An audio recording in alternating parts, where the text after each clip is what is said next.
The February 10th Select Board meeting to order. We are being broadcast via RCTV on Xfinity Channel 9, FiOS Channel 31, Zoom, and live on RCTV's YouTube channel.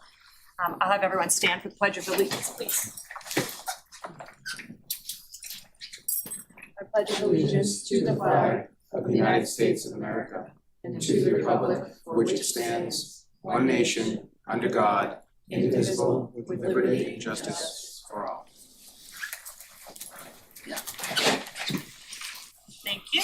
We have all 5 members here present tonight. Just a reminder that under Mass open law meeting laws, anyone who wishes to make a recording, audio, or video of town meetings must notify the chair in advance of a meeting. I'm going to review the agenda. We'll have public comment for any items not included on the agenda tonight. That will be limited to 2 minutes. My thing is on. We'll have town manager report, community spotlight at 7:20. 7:25, we'll have the town manager ethics disclosure, consider and vote on town manager's GLC 268A section 19B1, disclosure of financial interest form pertaining to the FY 2027 budget process. At 7:30, we'll hold a public hearing to discuss and vote on an alteration of premises application for an annual all-alcohol restaurant license for PARC Park Restaurant Group, LLC, DBA Post-1917, located at 136 Haven Street, Unit 2. 7:40, presentation by the Ad Hoc Committee Preservation Act Study Committee. 8:10, discuss and vote on sending a letter to the Massachusetts Municipal Association, MMA, regarding the resolution supporting a strengthened fiscal partnership between municipal and state governments in fiscal 2027 and beyond, and actions taken at the MMA's business meeting on January 24th, 2026, on behalf of the town of Reading. A copy of the resolution may be found on the MMA's website, which is www.mma.org/connect-351/business-meeting/. 8:25, discuss and vote on potential resolution to censure Select Board member Karen Gately Herrick for voting at the MMA's business meeting on January 24, 2026 on the resolution supporting a strengthened fiscal partnership between municipal and state governments in fiscal 2027 and beyond on behalf of the town of Reading without proper authorization. 8:40, discuss town manager review results. 9:40, liaison reports. 9:45, future agenda items. 9:50, will enter executive session. First, executive session purpose 2, to conduct strategy session in preparation for negotiations with non-union personnel, inclusive of discussion on whether to extend a new contract for town manager Matthew Thronellis. And following executive session purpose 7, approve and review for release the minutes. Approve and review for release the minutes of the January 6, 2026 executive session meeting, compliance with GLC 30A section 22. All right, let's start with public comment. If anyone wants to raise their hand. Yep, just please keep it to 2 minutes. And Jane, I think, is timing, correct? Yeah, and Maddie as well online. And Maddie as well online. Thank you. Nancy Dr. Pearl Street, Precinct 1 meeting member. This is my third time now coming before this board to request that you consider Robert Rules of Order. The very fact that the chair rebuffed a request from a select board member because of what seemingly is some petty personal grievance to putting this on the agenda item is just so dysfunctional. If I wanted to watch this crap, I'd turn on reality TV, not the Reading Select Board. Petty personal grievances are not town business. So once again, I'm going to request that you put that in on an agenda item and that you consider restoring some function to this board. Thank you. Thank you, Nancy. Does anyone else want to speak? Yep, just please keep it to 2 minutes. I sing in Reading Community Singers, and we have rehearsal tonight, so I apologize for speaking on an agenda item. That's fine, no problem. Is that microphone on? Hello? Okay. Name and address, please. Jeff Dietz, 10 Orchard Park Drive.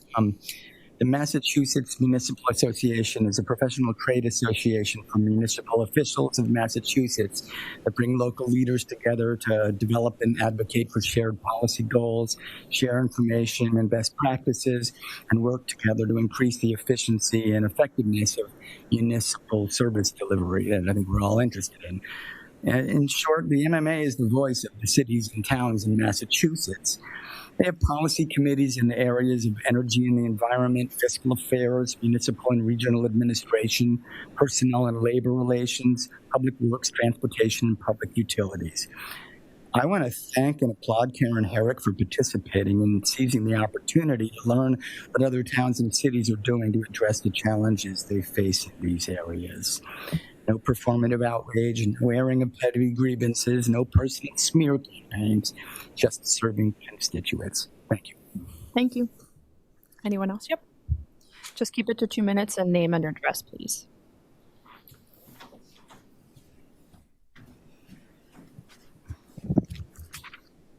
Angela Vinda, Orchard Park Drive. I would like to speak on Mr. Haley's weaponization of select board agendas, his abuse of authority, and his lack of commitment to deal with important issues facing the town. The April 20th, 2021 select board meeting was Mr. Haley's first meeting as a new select board member. It was also the day Ms. Herrick was elected chair of the select board. Select board rules regarding agendas state that agenda shall be approved by the chair in consultation with town manager, and it should contain any discussion item requested by 2 or more board members as soon as practical. In the official minutes of the meeting for Ms. Herrick's year as chair, there are 2 references to times Mr. Haley requested items be placed on the agenda. After both requests, Ms. Herrick put the items on the very next agenda at the following meeting. Ms. Herrick and Ms. Rose Gillis jointly requested an agenda item, quote, to discuss the communication and responsibility of official announcements by town manager's office last November in writing. 3 months have passed, and Mr. Haley has still not put the requested item on the agenda, even though he's obligated to do so. Perhaps he should be censured for violating select board rules once again.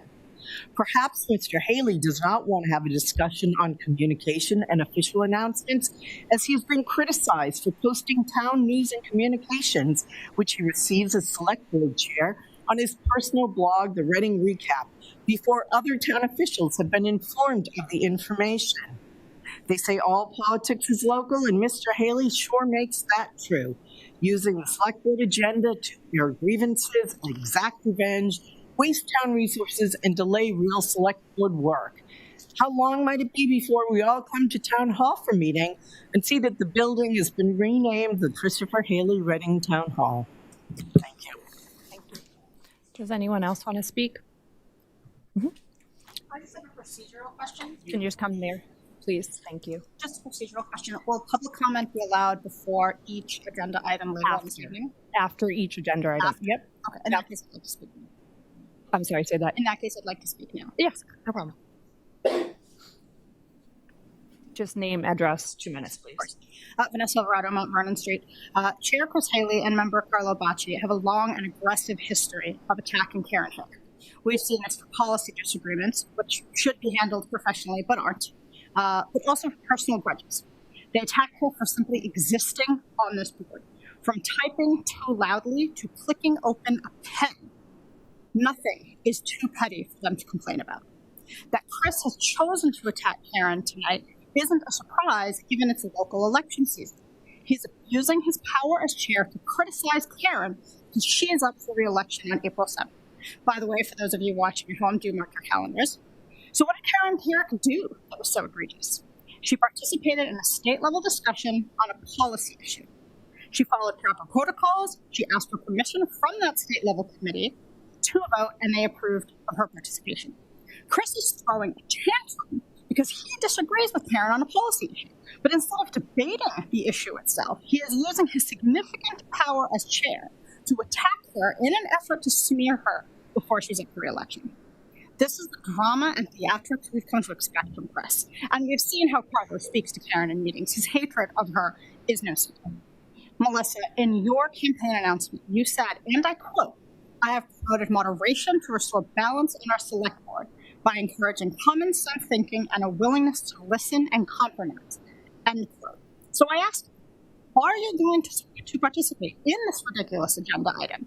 Or can this community count on you, as you claim, to put your personal feelings aside and focus on what this town really needs, which is mature, thoughtful leaders who focus on the issues residents actually care about, and not on personal vendettas.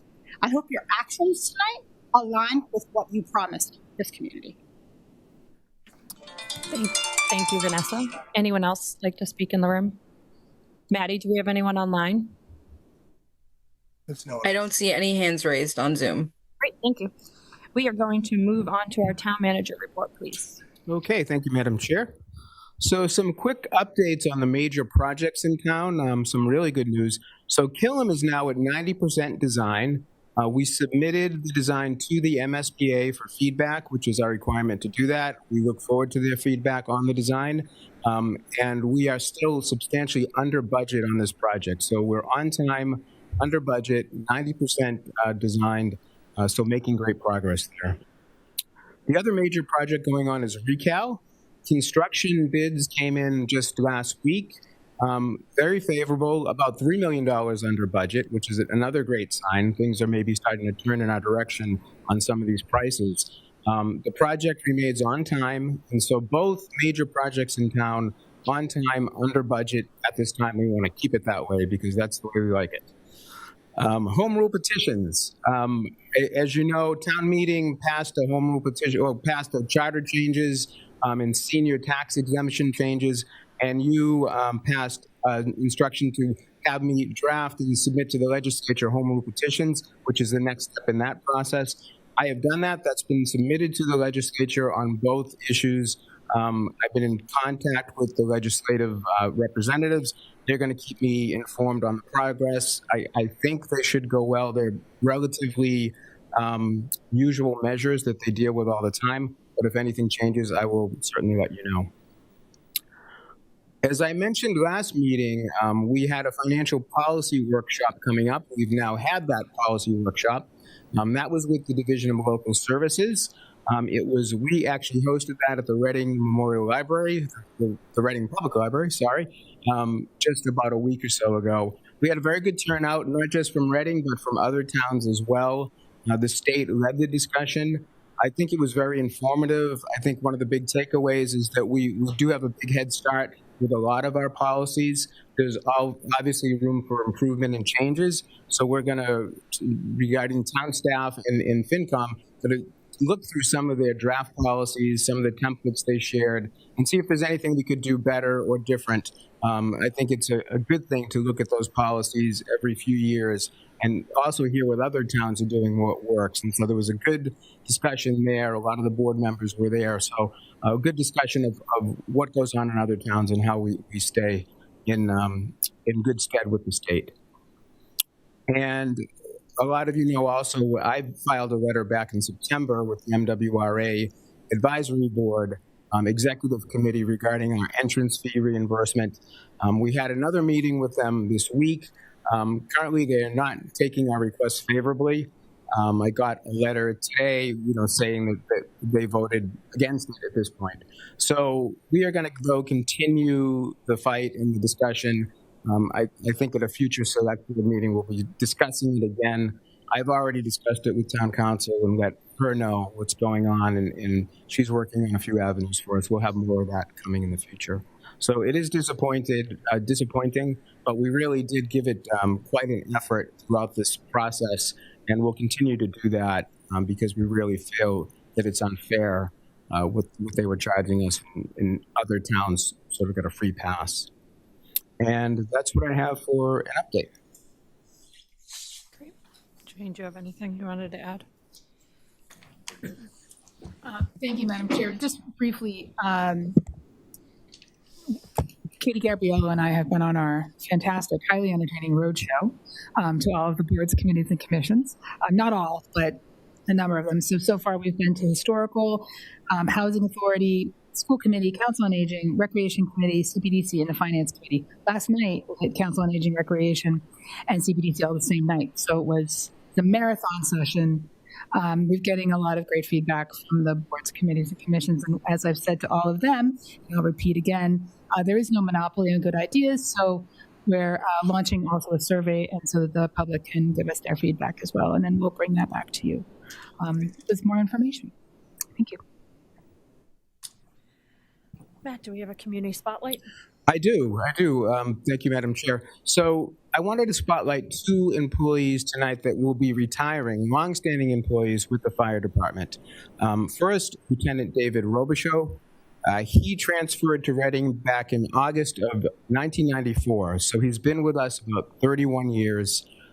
He served a total of 33 years in the fire service. He had been somewhere before, but made the choice to come to Reading and stuck with it for over 30 years. He serves as our fire prevention lieutenant, which is big shoes to fill. He'll be retiring in March. He's very well respected among his peers. When there's discussion around about great firefighters that we have in Reading, Dave's name is always part of that discussion and conversation. So I wish him good luck, and he'll be sorely missed. And we have another firefighter retiring as well, Tom McCarthy. Prior to working in Reading, he was hired by Lexington, but he grew up in Reading. And so when it came time to come home, he did, and he's been with us since 2003. He's retiring with 22 years of service to the department. And one very notable thing about him is he was one of the founding groups of paramedics that started our advanced life support program, which is what we run and we're known for throughout the state. The success of that program is due in part to his dedication and his effort while he grew that program with the department. So that's a big loss as well, but I wanted to thank both firefighters, wish them a happy, safe, and long retirement on behalf of the town. Thank you. Thank you. All right, we're going to move on to town manager ethics disclosure. We need to consider and vote the town manager's GLC 268A subsection 19B1 disclosure of financial interest form pertaining to the FY 2027 budget process. Yeah, I can speak to that. Yeah, so it sounds a little strange because I participated in the budget process all along as I've been here, and before that at other places. There's been some changes, I guess, at the Ethics Commission. Town council thought because my contract and my salary for FY27 is not yet set, the safest thing to do was to file this disclosure to say that I think everybody that works here has a financial interest in the budget, but specifically me because I guess I'm in a management role. So the disclosure is just that I'll be working impartially on the budget, no matter what happens with the contract. And, I think that it's really just pro forma. So with that, I think the vote would be to accept, I have it as part of the packet, standard disclosure form, accept that disclosure. Either the chair or co-chair could sign that, and we'd be off and running with the budget. So, okay. Do any board members have any comments or on that? Karen? Thank you. So that's great. This is I've never seen this before, but it makes sense, and I appreciate you bringing it to our attention. Okay, thank you. Anyone else? Matt? Okay. All right. We have is there any comments from the public on this? Okay. Do we have a motion? We do. Move to vote that the town manager's financial interest in the budget process is not so substantial that it would likely affect the integrity of his services, which the town may expect from him, and authorize us to sign the town manager's section 19B1 disclosure form presented here tonight. Seconded by Karen Herrick. All those in favor? 5-0. Thank you. Yeah, thank you.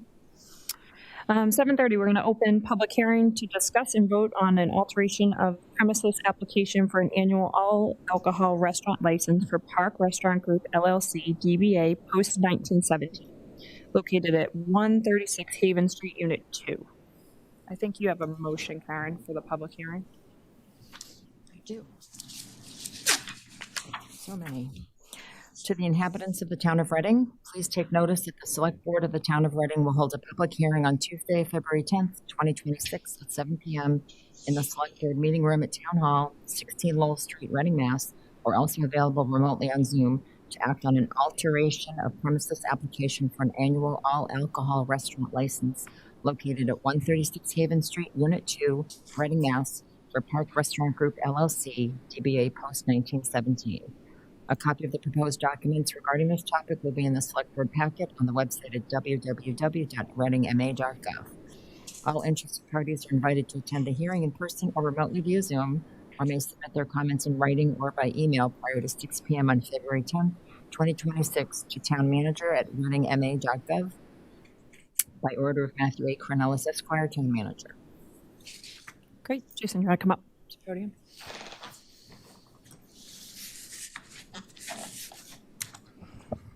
Good evening, board. Jason Karen, 113 High Street, Reading. Thank you.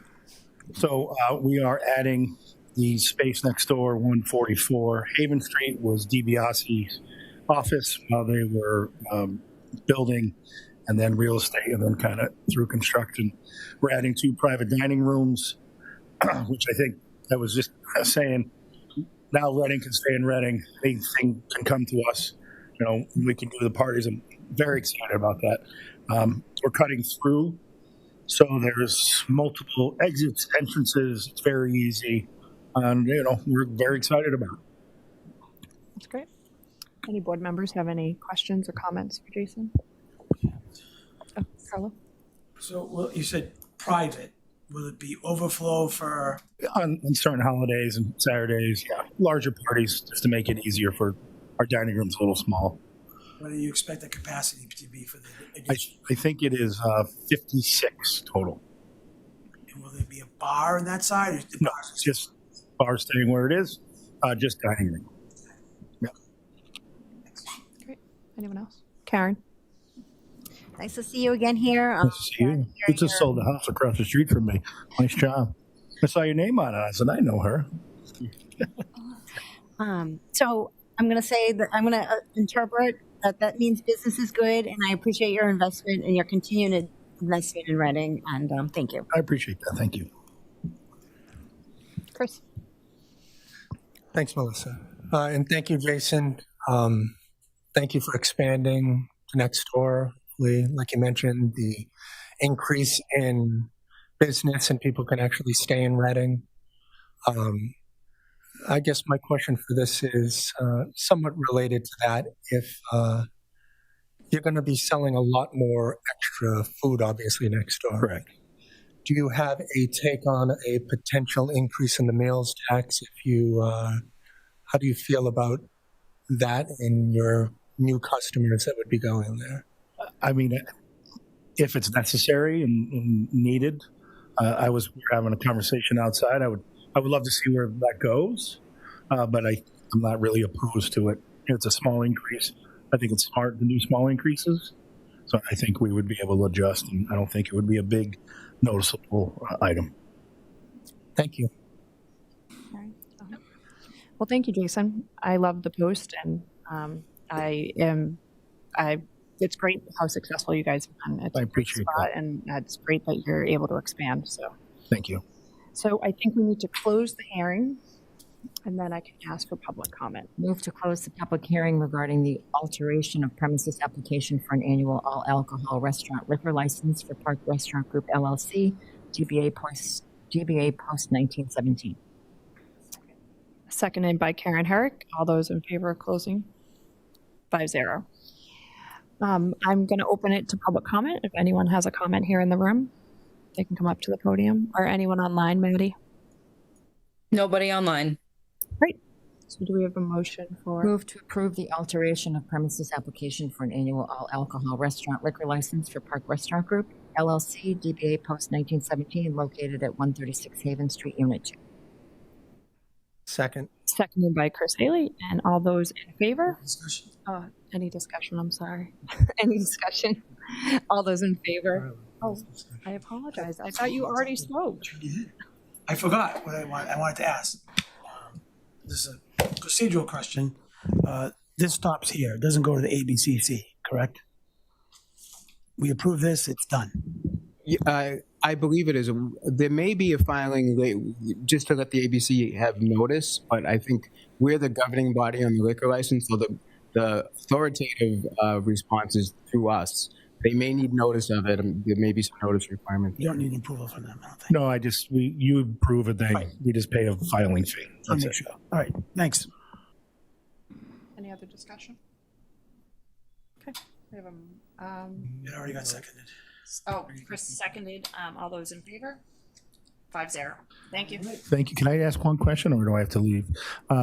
Last time, a while back, we talked about valet, and I know that it's a hot topic, but now with this increase, if I could do the valet, take those 15 to 25 cars off the street and park them, it would be helpful to other businesses at that time. So I don't know what the process is. I know we had spoke. I don't know if we get together with you, Matt. Matt, you can comment. Yeah, so we are working on some regulations that would allow it. So there were a couple paths that we could take. We sought some advice from town council, and I consulted with the chair, and I think the best way to proceed is through regulations. So we're drafting those currently. You'll have some input. It'll be a public process, obviously, but that seemed to be the way to go. So hopefully in the coming weeks, you'll see something. Yeah, that's great. All right, appreciate you guys. Thank you. Have a great night. And it's not just for Jason, it's for anybody. Exactly. It's the whole town. Yeah. All right, 7:40, presentation by the Ad Hoc Community Preservation Act Study Committee.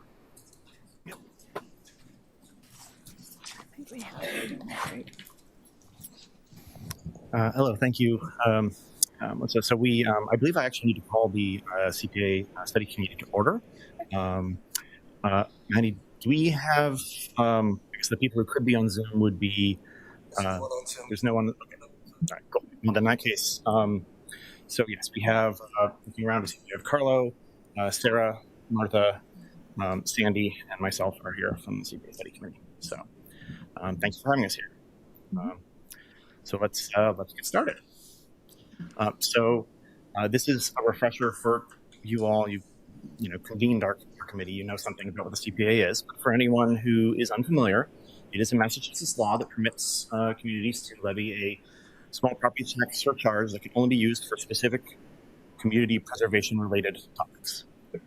201 of the 301 towns and cities in Massachusetts have chosen to adopt the CPA. Reading has not. So we became the question. Next slide, please. So just introducing the committee here. 5 of us are here. We also have Kate from Recreation and Margaret from Housing Authority, and then Katie from the Housing Authority Director is also a non-voting member. Next slide, please. So you all wrote this together with us, but this was the charge of our committee to study the CPA and to report back to you. Here we are. Let's go on. Sarah, do you want to talk about what we've been up to? Sure, I'd love to. So one of the things that we all wanted to do immediately was we figured out of all the commissions in Reading who would benefit from the community preservation dollars coming in. So we tried to meet with pretty much every single one. And so we got a lot of good information that way. And we also learned a lot of just going back to the CPA database, how other towns have worked with different groups as well. We had people from peer communities who had recently adopted, specifically Natick and Winchester, come and talk to us about the process, which was really helpful. And they were very happy to talk back and forth about when we had some questions about that as well. We met with the original 2002 CPA committee, they're all still alive, even though it was in 2002. And that was really helpful too. And it's hard to imagine a time when Reading was trying to accomplish a piece of legislation without Facebook, social media, and the internet. It was only the newspaper, but there was quite a lot of information also in the Reading Chronicle archives that we were able to learn even more information. Let's see. And we also reached out to 2 private preservation organizations. That would be the Antiquarian Society and Reading Open Land Trust. Reading Open Land Trust, yes. Next slide. Okay, so we looked into the history of the CPA in Reading and how and why other peer communities had adopted it. We spent a lot of time studying the data on surcharge rates. The surcharge can be from 0.5 to 3%, and there can be exemptions that you can put in there. The exemptions are you take a certain amount of the property value off of your. It can only be $100,000. Oh, it is only $100,000? Yes. Okay, $100,000 off the value of your property, and then see what the tax assessment would be, and then use that as the base number for getting your 1%. So if you had a house that was valued at $900,000, you would look at what the taxes would be for $800,000, and 1% of that would be $80. So then we looked at how, our finance person here went through all of the town data and went back a few years as well. Okay, yeah, I'm sorry. I'm going into too much information. Keep moving. Sorry. Yeah. Right. We can let people read this. You want to do another slide? You want to do the next one? I'll yes. So. Oh, wait, I have this one. Well, it doesn't matter because we're not going to read the slides to people. No. I just had a couple of notes I want to say. Sure. Quickly. Please. The Community Preservation Act will help build and protect Reading's open spaces, parks, and recreational areas for current and future generations. These funds can be used to preserve our natural land, to improve our trails, to upgrade playgrounds, support environmental sustainability. I think we can go to actually the next slide as well, right? Or is that, yeah. Yes. Investing in recreation supports our public health.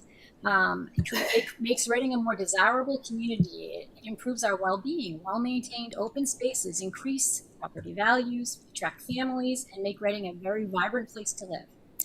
Reading has existing youth sports booster organizations and an open land trust that can partner with CPA to either, in the land trust they can, be the legal partner and expand meeting the needs of our residents concerning parks, recreation, land acquisition, and trails. Do you want to do the next one? You have notes on that one too. Okay, what are we doing now? There we go, historic preservation. The Community Preservation Act provides a dedicated funding source to restore and protect Reading's historic buildings, which we have several, our landmarks and cultural sites. Preserving these assets strengthens our community identity, honors our local heritage, and maintains the unique New England charm and character of Reading that we all love and came here for. The CPA funds can support restoration, accessibility upgrades, long-term maintenance of historic properties, such as this one that we're in right now, and that might otherwise be lost. Historic preservation also boosts local pride by providing a stronger sense of place and enhances economic growth by making Reading more attractive to residents and visitors alike. Next slide. The Community Preservation Act would provide a stable local funding source to create and manage affordable housing for Reading residents. This includes our seniors and low-income households.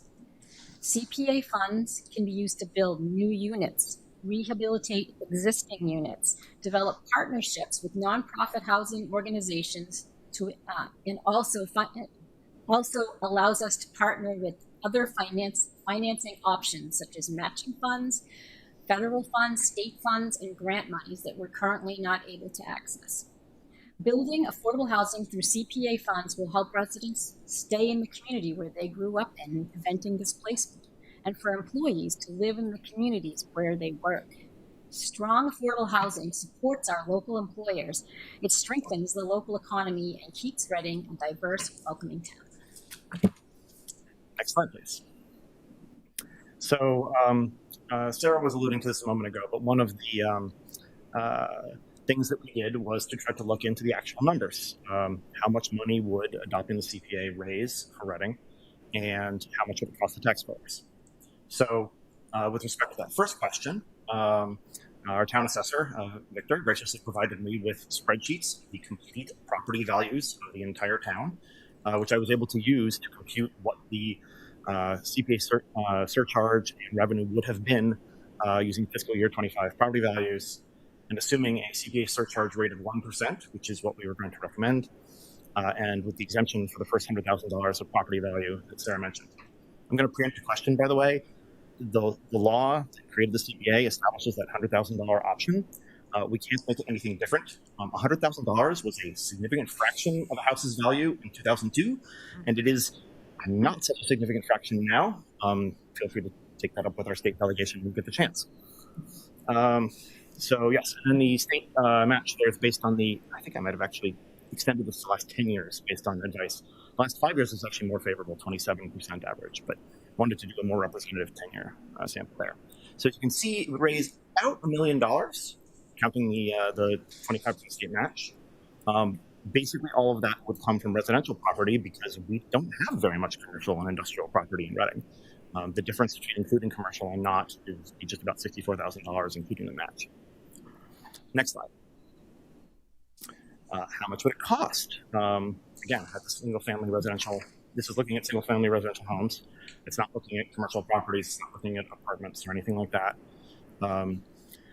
But you can see what the current tax in fiscal 25 was for each of these properties. The average, the top and bottom 10%. Those are both good ones to pay attention to because some people want to know what's the most it could cost, and also some people want to know how it would affect, the people who have the least valuable properties to start with, for whom it's probably going to be more of a challenge to afford. Next slide, please. So in terms of process, as you may have already seen if you've looked in the packet, we have or looked at the report, we have a warrant article that we're going to ask you to put on the warrant for town meeting. If approved by town meeting in April, it would go to the voters in November. If approved by the voters, town meeting would need to set up a community preservation committee whose job is to screen applications and make recommendations to town meeting about how the money should be spent. Final authority, though, however, on actually spending the money rests with the town meeting. So in April of 2028, town meeting would have its first chance to vote on how to allocate CPA funds based on the recommendations of that committee. And then it would be July of 2028 would be the first time that any of these funds could actually be used or distributed. Next slide. So, what do we recommend? Has maybe not a surprise since we spent almost 2 years studying, we do recommend adoption of the CPA. I mentioned the 1% surcharge. One very, very important point I want to make. We looked at historic spending on projects that would have been CPA eligible in Reading, which came out to, looking at the 10-year period I looked at ending in fiscal 26, we spent about $10 million on projects that appear to be CPA eligible over that period, which would average to about $1 million a year, which is why we are recommending a surcharge that aligns with the amount that Reading actually already spends on community preservation. It is also in line with peer communities. Winchester did adopt 1.5%. They're a little bit of an outlier. Most communities that have adopted CPA recently, especially just among our peers, adopted a 1% surcharge. And then another big one, we are recommending adopting the exemption for commercial and industrial properties so that this would not impact our downtown local businesses at all. Economic growth. Yes, we really do not want to put an additional burden on them for this. And then there are also exemptions that we can offer for low-income residents and for low and medium-income seniors. We recommend all of them. We do not want to see this negatively impacting people who cannot afford it. Next slide. So, The Community Preservation Act lets Reading protect what we value using local control and state matching funds, allowing Reading to spend less of our operating budget, free cash, on projects we would already fund or to fund additional projects without having to spend more. And this is, I would just say, this is Community Preservation Act light. The report that you all got in your package that's 46 pages, that really gets into a lot more details. And if you go to the website, communitypreservation.org, and click on database, you can find the answer to any question you might have. And you can look back, they have all 24 years of data. You can look up every single town that's there. You can see what they've done with it. You can see what matches they got from state grant. I mean, it's really fascinating. They've done an amazing job. So. And next slide, please. So we do present to you we submit a draft warrant article to place on the warrant for the 2026 annual town meeting. This is in line with section 2.13 of the charter, in which any board or committee in the town can present an article and ask the select board to place it on the warrant. So we included draft text. Is draft because we have not had the chance to consult directly with town council, and of course, we would like them to review anything before it went into a town meeting warrant. And with that, I think we are ready for questions. Yes, you don't need to present what it says when you did this. Maybe actually, Maddie, if you don't mind going back to the summary slide that Sarah, there we go. I think I'm going to leave something up there. That would be a good one to leave. Thank you. Does anyone have questions or comments? Carla? I just want to make one quick clarification that I was at the meeting. I'm on the committee, so I didn't go to every meeting, but I was at the meeting when we discussed the commercial exemption, and I did not participate nor vote in that part of the discussion. That is correct. Okay, thank you. And I can just add to that if down the road Reading says, you know what, we have this booming industrial area down there in Walker's Brook Drive, let's get some money out of them. You can change that. You can have town meeting make a change. No, it would be actually changing the exemptions does require going to the voters. Right. Yeah. I mean, it can be changed. Oh, what right. I'm saying. It would be town meeting Yes. vote to put it in front of the voters. Yes. Yeah. So anyway, go ahead. I'm sorry. Anyone have any questions? Something, Karen? Karen Rouge-Gillis.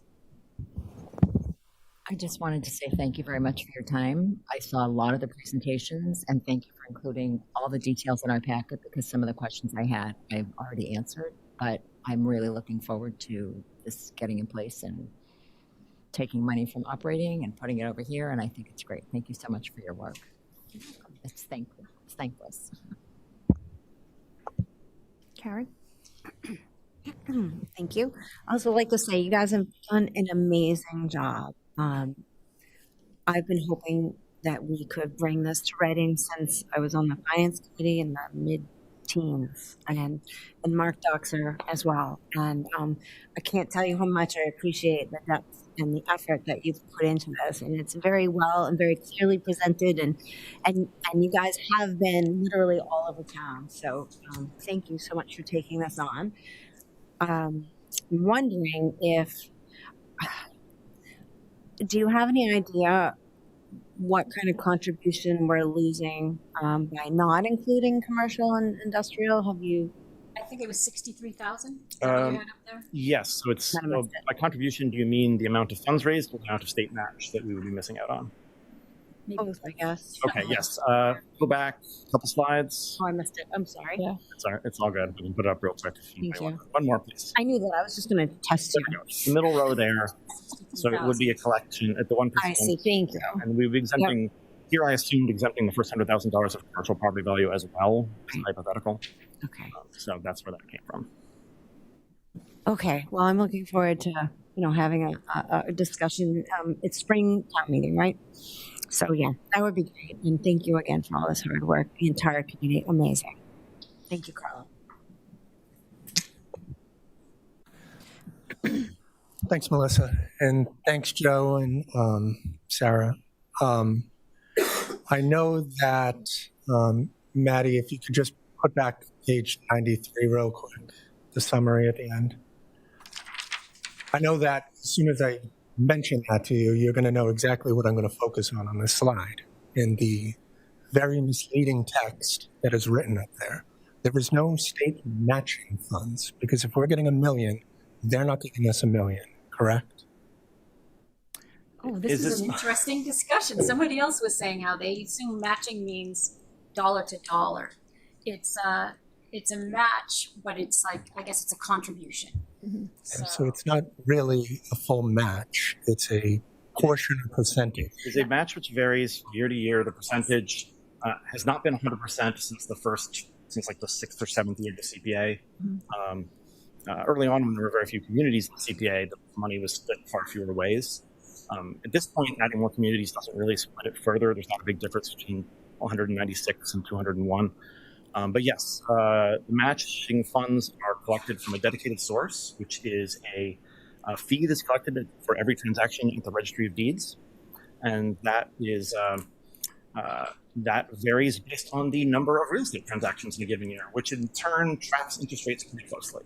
So a couple years ago, when interest rates were unbelievably low, the match was, I think, north of, it was like 40%. And 39% at least. And then 2 years ago, I think even this past year, they were in the mid-teens because there's been significantly less real estate activity, as anyone in the business is probably uncomfortably aware, with higher interest rates. Mm-hmm. I just think for the future, just clarifying that a little bit better, because that's how I interpret it. And I'm sure, as Sarah just mentioned, I'm not going to be the only one. But from, of course. So another way that they get funds, I think 5 times so far, you guys can back me up. If the state has excess funds at the end of the year, they add it back. So they put in at 1.43 million, 24 million. And that's why if you look at the history in that report that you have, Joe made a column of the history from the last 10 years. The times when it goes up is because the state had put in extra money. So that's kind of, and they've actually recently hired somebody new to be lobbying in the State House to find another source for boosting that number up a little more. So just so you know, because it's kind of important to know that there is another source. Go ahead.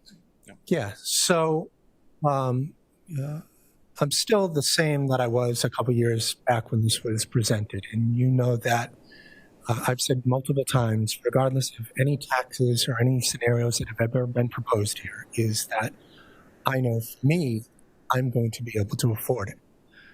But I am not everybody else in Reading, and I have to represent everybody in various viewpoints. So for me, this sounds fantastic. Like I like free money, in even though it's technically not free, and I appreciate that it is, the 1% amount might seem not a lot, because you could have went up to 3% or whatever. So it's good that you cited on the lower end. It's just more along the lines of how Karen had mentioned this was done 20 years ago. Everybody would have been on board, and I know that they weren't, and that's why it didn't pass. A handful of votes or whatever it ended up being. But we all know that it's currently the wrong time to be proposing this. You devoted countless hours to your various CPA meetings discussing the issues with the override on this, discussing the issues with the select board, and whether or not we could potentially block this if we disagreed with it. But we all know it's the wrong time for this. And for me, my strong feeling on this is any item that jeopardizes the potential of an override in the next year is a problem for me, because I want to see whatever override on the horizon pass the first time. Because if it doesn't, just like before, there's going to be positions that are going to have to be cut. Police, fire, library, high school, whatever scenarios are going to get axed because of it. And nobody wants to see that. So my take on this is it is the wrong time. And I know you've put a lot of time, effort, and energy in this. You've had a significant amount of meetings. But I think you also know that it's the wrong time. But you're doing what you were tasked with. I would just say that if my overall question with this is if the select board votes to not support it in whatever manner that we end up doing that, and the finance committee also votes to not support it, are you going to move ahead and still put it on the warrant regardless of both of those votes? Should we take a vote? Just your opinion, Joe or Sarah. I know it's not the will of the committee. I have an answer that's technical, which is even better, which is that by the time the finance committee votes on the warrant, you all will have closed the warrant. So there won't be. I mean, I suppose that as several meeting members, including me, we could move to indefinitely postpone this as soon as it came to the floor. That would be a possibility, but I don't. Let's cross that bridge when we come to it. I think more along the lines is there is still time to get a formal vote of the finance committee on the record for this, just as there is for us. This is, as with all finance-related warrant articles, the finance committee will vote a recommendation on this one. I believe it will be our meeting on the likely February 11th, I think. Is that right? Is that What's tomorrow? No, sorry, March. I apologize. And when does the warrant close, Matt? It closes on March 10th, so. The day after. Day before, right? The day before. Yeah. Before. Yeah. No, the idea is the finance committee votes on the warrant after it's been closed. Typically, we've had to call an extra meeting in the past in order to be able to do so because the warrant wasn't closed yet or it had been reopened. I just think that all the other various boards and committees that have voted on this, giving you feedback, I know it was presented to the finance committee back in like November or something like that. I think it would behoove you to take a vote on this to see how it would shake out with the finance committee, because hypothetically, you being here, it goes 1-8 or something. You know, like I don't see that happening, but I think that it would be rather telling to see how they feel as well, the financial outcome on the horizon here in Reading. Because like I said, I want the override to pass the first time around. Does this jeopardize it? A yes or no question. And the answer is yes. How much so? Who knows? But that's my take on this. What's important here is just to get this on the warrant, because it's just a handful of people in this room, a handful of us talking with different ideas. And when you, I really think that the responsible thing to do is to let the people vote, let the people decide. And we haven't seen this as something that is detrimental to an override, because as time goes on, having access to these partnerships for financing, like for the affordable housing, with historical, we're talking about hopefully renovating the Pleasant Street Center, which is under preservation restriction, for which we could get a 50% grant match from Mass? What is that? Just be clear, this is a match in the sense of the word that you were using. The Mass Preservation Projects Fund matches at 100%. So the 50% would be either side's contribution is 50% because that's how 100% matching works. Yeah, and we don't know if another opportunity could present itself again, like those lots that we had a chance to buy. The Community Preservation Fund, we could have bought those lots. We could have done something really valuable for people. And just last year, the cemetery, which believe it or not is part of our historical inventory, Laurel Hill, because it goes back to Civil War people. They reached out to the Historical Commission because they had the granite pavers were falling over and they needed to do this, they needed to repave, and they wondered if we had funds for that. No, I believe that had to come out of free cash. Am I right? There was quite a bit of work done there. Curbing. Yes. I don't know where else it would come from. Yeah, So I can't imagine there's where been else it would come other from. things too that come up, like things will come up with this building, and that they won't be planned for. And the beauty of the Community Preservation Act is that there will be 3 funds that the town gets. So if we get $1 million, we get to divvy it up between 3 of these accounts. The minimum is 10%. You could do 10, 10, 80, you could do 30, 30, 40, but that's a guaranteed money that comes into those accounts.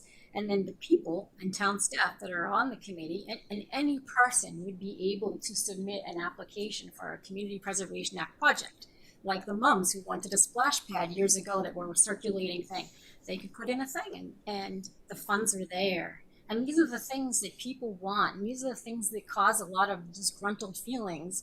You know, I don't think we know that there may likely be an override, but it won't be for anything that Community Preservation Act will be paying for. It always seems that those items are, you know, at the bottom of the list. They're deferred, they're deferred, they're deferred. The maintenance of our recreational areas, our trails, our getting rid of invasive species in the forest. It's very stressful for people, and these people work very hard in these committees that we talk to, and to have some sort of funding source they could depend on to really grow what they offer to the residents is really important. So I personally don't feel, I'm not going to speak for the committee, I don't see that as not a good idea with an override looming. I think it'll also prevent the next override can be pushed off down the road because there'll be money going for other things, allowing it to be used for the schools, the fire, the police. So that's what I just wanted to. That's it. I got feedback from the committee about a couple slides that went into the appendix, and I'm looking for whether or not I should present them because they came up. Patty, if you could go to the bar chart slides in the appendix.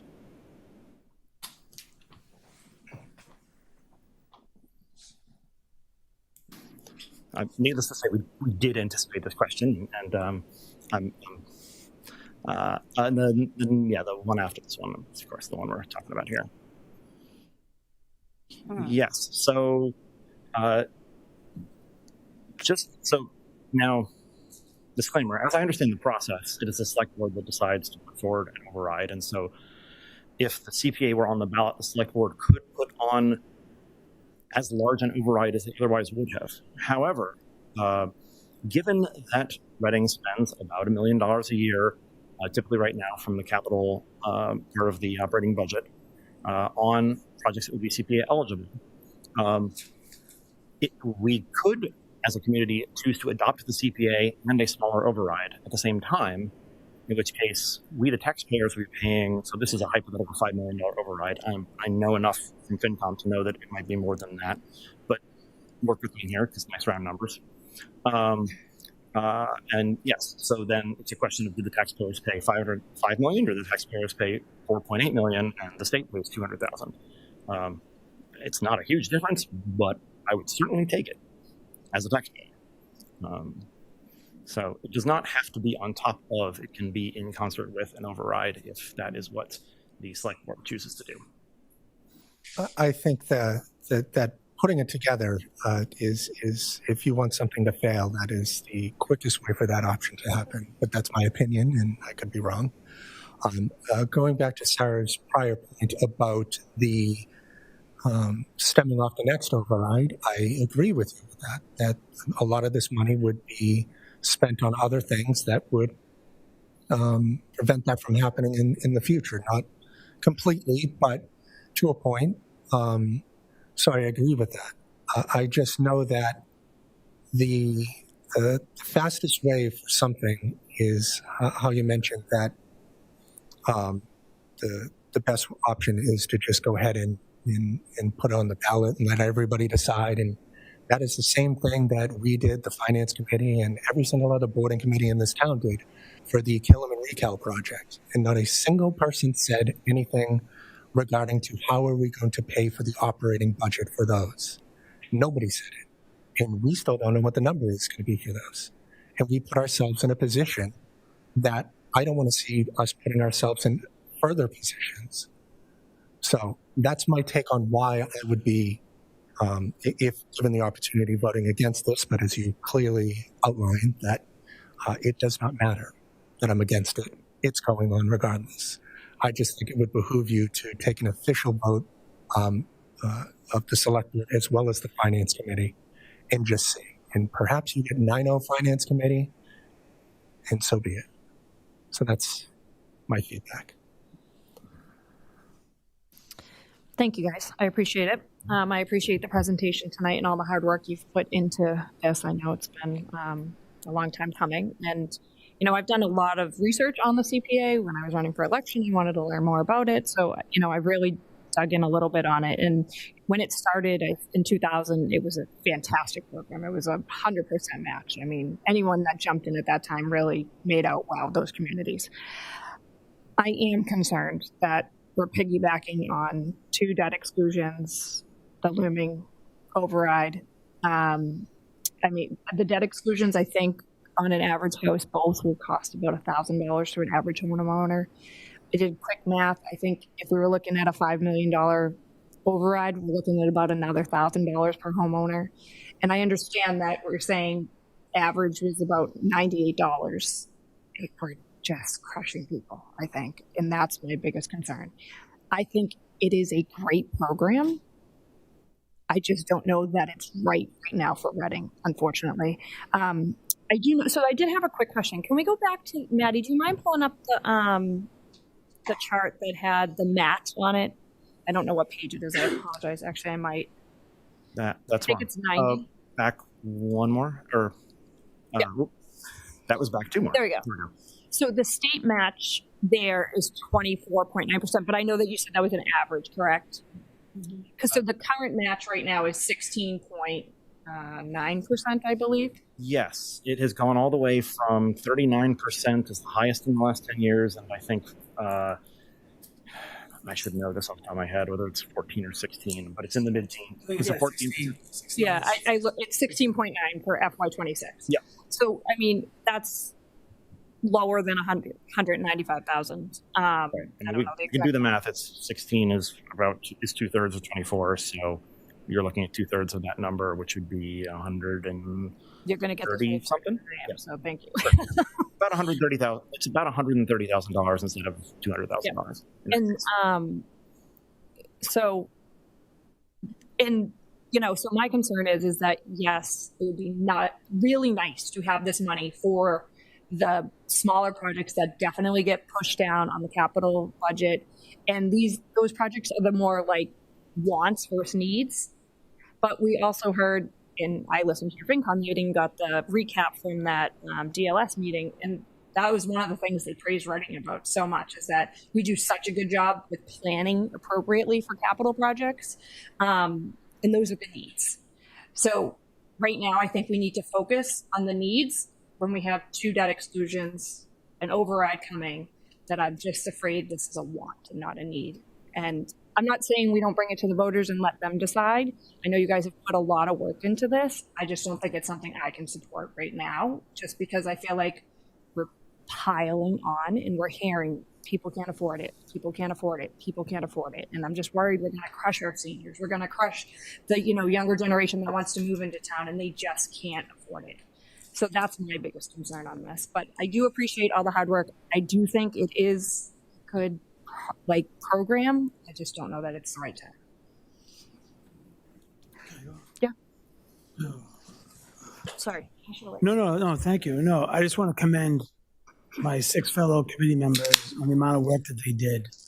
I was maybe a relief pitcher, so to speak, in a lot of the meetings. We really did appreciate your contributions, for the record. Did the best I could, thank you. And what I did push back on was what Chris mentioned earlier, is on state matching funds. We don't want to mislead anybody. Most of the report, it shouldn't say state matching funds.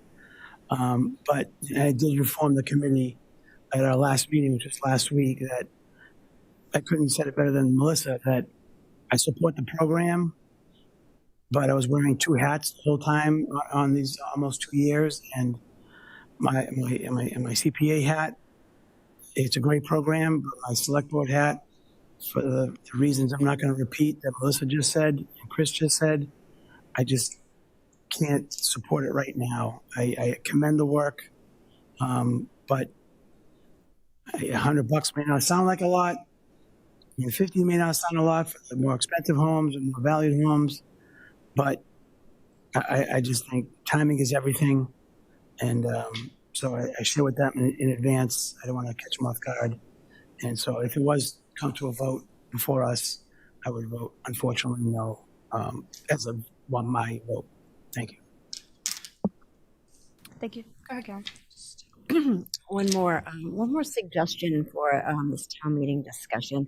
What bothers me is that Reading has contributed so much to this fund over the years, and all of these other 191 communities, they have benefited from all of it. So not only are we paying our high taxes, but we're also sending money out of the community and it's not coming back. So for discussion purposes among town meeting members, it could be really helpful, and you probably already have it and I missed it in the packet.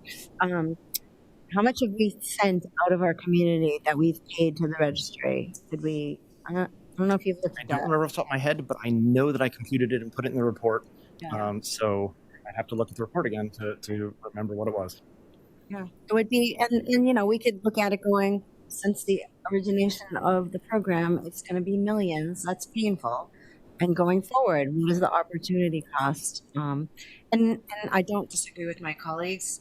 We have to look at it in a larger context. And thank you as well for keeping that in mind and bringing it forward from that perspective. Anyone else? I'll open it to public comment now if anyone wants to add anything. Name, please. Name, address. You're on the committee. You wouldn't even have to wait for this part if you didn't want to. Martha Moore, vice chair of the Conservation Commission, and that's my role on the committee, and 102 Sanborn Lane. I heard Melissa, at least, and maybe some other people talking about how seniors can't afford it. And on one of the slides, it shows what the exemptions are, and it's very clear that low-income residents and low and moderate income seniors are exempted from this excess tax altogether, this surcharge. So if you're looking at a senior who can't afford it, they won't be paying it because they would be in that category of low and moderate income seniors, which is up to 100% of average. Yeah. Less than median income. Yeah. That number, I think, is also in the report. Right. Yeah. So, I'm a senior. I may or may not qualify for that exemption, but seniors who can't afford it certainly would qualify for that exemption because they'd be in that low and moderate senior category. So I just think it's really important to keep that in mind, that this warrant article, if it were to go to vote, exempts the most fragile people in the community. Thank you. Thank you. Does anyone else want to have a comment? Yep, Sandy. Please, the podium. Name and address. I'm just going to read a sentence from the report. My name is Sandy Matei, 10 Stonewell Road, also a member of the committee here, and the resident at large representative. Had Reading adopted CPA in 2002 when it was first proposed and lost by a couple of percentage, our town would have raised over $20 million since that point in time, including state matching funds, contribution percentage, totaling in excess of $3.7 million. So there's never a good time in connection. As I think some of you might remember, in 2002, also on the ballot or in front of town meeting at the time was high school renovation override or debt exclusion. And for that reason, similar sentiments prevail, and CPA was not adopted because there was something else, if you will, that was riding in the forefront. So that's always the case, I think, throughout our history. It is the case presently. We fully recognize that, but we think that the timing considerations actually, for reasons illustrated on the override slide, indicate that this actually makes at least a small contribution to helping out in savings to the town in tight times. In other words, the town has control over how they use that state contribution share and whether or not it goes into CPA projects or whether or not it can be used to contribute to savings in the operating budget. Thank you. Thank you, Sandy. Sorry about that. Can I just ask one clarifying question? Martha brought up the exemption for the seniors.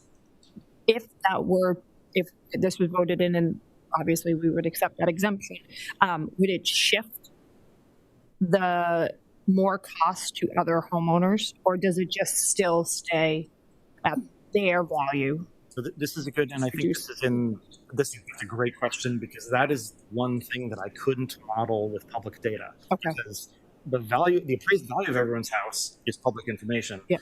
Everyone's income is very much not. Yep. So the information from the Community Preservation Coalition at communitypreservation.org suggests that communities that adopt the low-income exemptions that we are proposing, it typically reduces the amount of revenue raised by just about 1%. Okay. Which seems small until you realize that we're talking about the people who would have the probably the lowest value properties to start with. Mm-hmm. If you have one of those top 10% houses, you are not eligible for this exemption, and that's I think that all makes sense to everyone involved. Mm-hmm. So yeah, about 1% typically. So go ahead and take take another 10,000 off of those numbers. But it just takes it off. It doesn't like shift the burden to other Not residents. like the property tax 2.5% thing where The amount goes up by a certain amount and then it shifts around if things are removed from the tax rolls or something. No. Okay. If All it's not on the tax rolls, we just don't get the money. All right, great. Thanks for that answer. Does anyone else have any comments? Vanessa? Oh, sorry. Name, address, 2 minutes, please. Vanessa Alvarado, Mount Vernon Street. I have a question for the committee. There was I think there was a slide that showed all the different types of projects that this funding could be used for. Is it possible to put that back on the screen? I just have a question about it. One from the appendix? I don't. No. Where I'm going is I'm trying to understand the types of projects that these funds could go to, because if they're projects that the town needs either way, then if we don't do the CPA, then the residents are on the hook for all of the funds. But if we do pass the CPA, then the state covers a little portion of it, or a significant portion of it, depending on what it is. So I was trying to understand the types of projects. Like, do we have specific examples, or is that going to be a town meeting? Well, yeah, I just gave you some examples. Yeah, there were some. So there were a handful of slides in the presentation, and the report, if you need some bedtime reading, 46 pages and all that, has many detailed examples. But yes, this is exactly it. So, and we collected a mixture of past and possible future projects. I think both are instructive because they speak to what does this town already prioritize.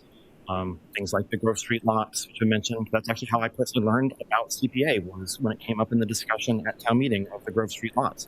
And then, we've been funding invasive species control and removal of dead pines. This is not hypothetical. Town meeting has voted strongly to do these things, but they cost money, a fair amount of money. And then some of these others, like dog parks and we're expanding trails. I know we spend some money on trails, and I know that they keep coming back to this board every year trying to get more funding because there is, a lot of demand, and that's a powerful libraries. Birch Meadow, it's a huge couple of projects that we've already done, and there is a phase 3 that, many people would like to see. And then Sarah mentioned the splash pad. So there's many, many examples of things we've actually done and things we've talked about doing but haven't done on account of money. Sorry. You guys have a sense of whether that the tennis courts at Barrows, tennis courts, sort of big rusty cage, like those poor kids are playing on that. Any sense of whether that would be on there? I imagine at this point it can't be really. Yes, it would have to be a Birch Meadow style replacement. It couldn't be a repair per se, but it could be It is. I think we have a picture of a similar case, the basketball courts that are. The report includes a picture of the basketball courts that are being moved at Birch Meadow Phase 2 because they are in poor shape. And Barrows are in very, very poor shape. They're tennis courts. I'm a Barrows guy. It's pretty gross. We have our kids in a prison over there. Sorry. I just had one thought I've been thinking while Joe was speaking, but I'd like to say, take a perspective and you think we all knew we were going to get a big boost or whatever on our tax bill because we're getting a world-class school that's amazing, like nothing I've ever seen. I'm an old mom.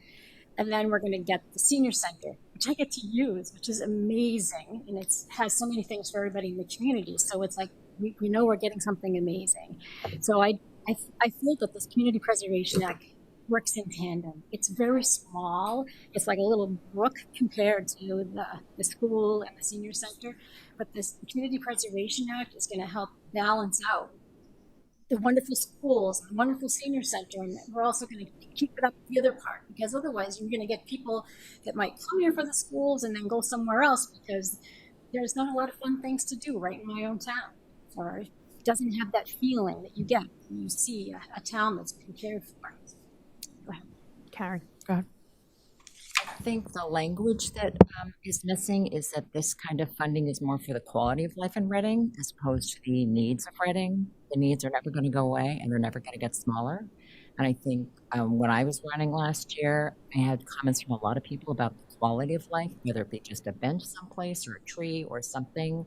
It doesn't have to be super elaborate like the Birch Meadow Complex, but sometimes these little things in increments make a huge difference for us as residents. So I'd like to keep that in mind. Yeah, thank you. Chris? Thanks, Melissa.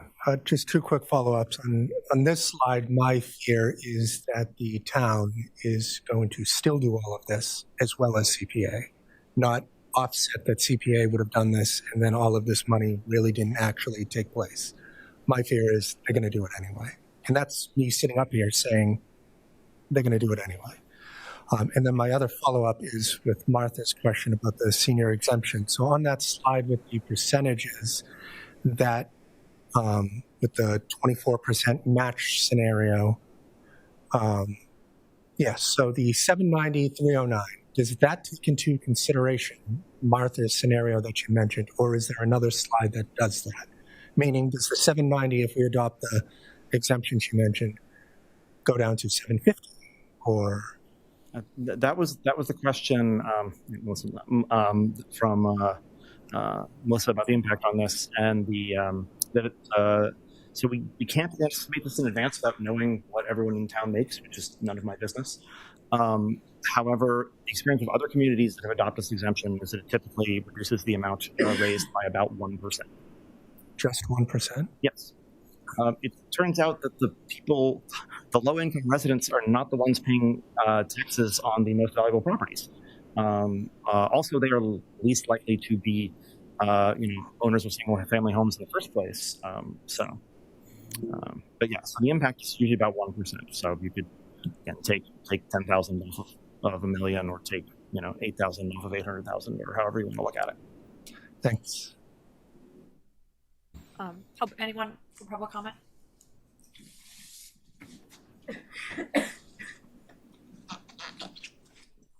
Thank you, Madam Moderator. Sorry. No problem. Tony DiRezzo, 130 John Street. I, like others, was concerned about the potential for an override in the CPA being a bit too much. But then it was explained to me that if you are doing an override, you can reduce the override amount by the increase in the CPA, so that you would not have an override for as much. I also wanted to point out, and nobody has brought it up, that these are funds, which means we can save them year to year, which means we can create a nest egg and use those funds for a larger project, which we don't have to borrow for, saving us even more money because now we're no longer paying the interest. So if you are doing this appropriately for the right accounting features or functionality, you can actually save more money than even what you're getting back from the state. Thank you. Thank you. Yes, I don't think we mentioned that you can actually take out bonds on. Well, I mean, that's or is it? that's correct. So Sarah's bringing up a point that I would say is complementary to Tony's, which is that if you are interested in funding a large project now and you are not spooked by the interest, it is possible to borrow against CPA funds. So you can go in both directions here. You can save them up. There are communities that have, they have not spent anything on affordable housing in the 20 years that they had CPA, and finally did a big project because they've just been banking that money. But there are other communities which have borrowed against it, and so now a chunk of their CPA revenue in future years will, go to paying off that borrowing. You have to do it either way, and it's up to town meeting to decide which of these sorts of approaches is best for Reading. And also in the data bank on that website, you can see the details for each town, like with their 3 accounts, how much interest those accounts have made. Some of those accounts make, $20,000, $30,000 of interest, which is even in addition to the match. Okay. Any more public comment? Yep. Go ahead in the back. I just need you to come up to the podium, name, address, and you get 2 minutes.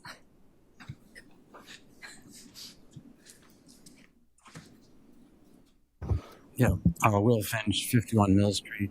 I was helping with the CPA project when it came up, whenever it was, 10, 20 years ago. A little more than 10, but go on. It only lost by 75 votes. And as previous speakers have said, there was a debt exclusion for the high school on the same ballots. It was close. Mm-hmm. And as Sandy Matethia said previously, there's never the ideal time to do this, but I really feel that the townspeople deserve the right to vote on this. And I really appreciate the support that the select board has given the CPA this time around, more so than we got the last time. We felt like we were just, abandoned almost by the town government. We didn't get a lot of help, and even so, we came very close to passing it. And people vote based, if it comes to a referendum, the people vote on what they feel for each particular issue, and I don't see it as an either or issue. So I really encourage you all to support, at least giving the town a chance to weigh in on this. And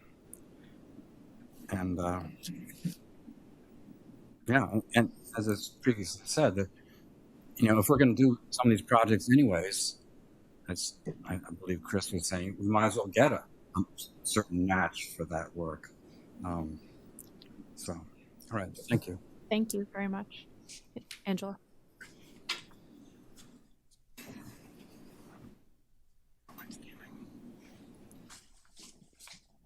Angela Benda, Orchard Park Drive. I have a question. If it comes to town meeting, are the things that you made decisions about, could they be changed on the floor of town meeting? Because we've had questions about that. So things like, I don't remember.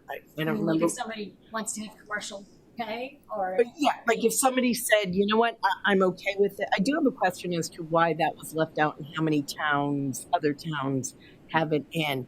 But if that, if that were a stickler for some people, I'm just thinking back at the last town meeting, how that went and issues of whether that's in scope or out of scope.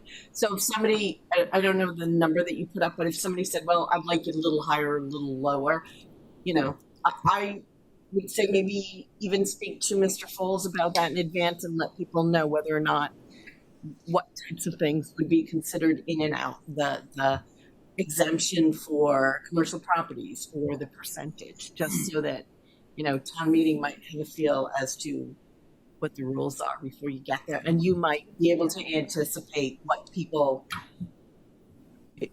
might not like, but maybe amenable to change it a little bit, or is it a up or down vote?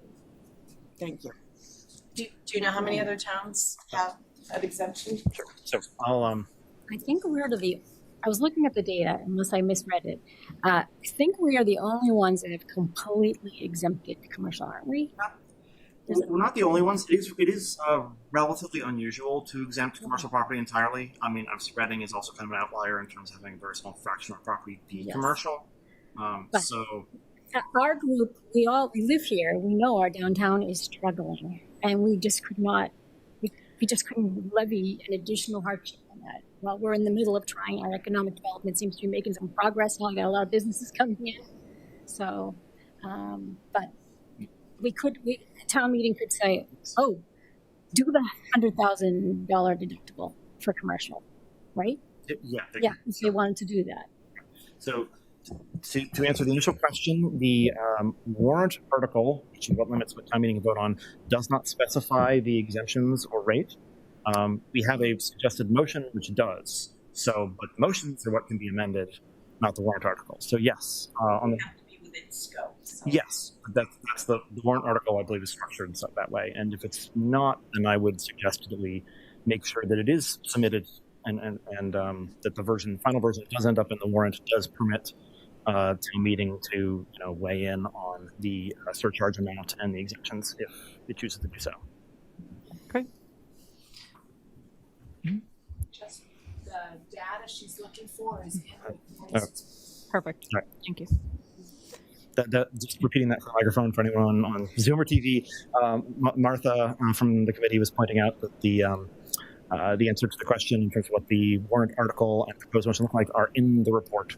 And how many towns have done and how many towns? That's true. We actually have. Do we have that? Oh, wow. That's in the report. I know it's definitely available on communitypreservation.org, but apparently It's in the report too. It's long enough that I am forgetting things in it. So, but I think there's 200 currently. yeah, 201. It's cute. That page has like one little town off in the margin because anyway. Okay.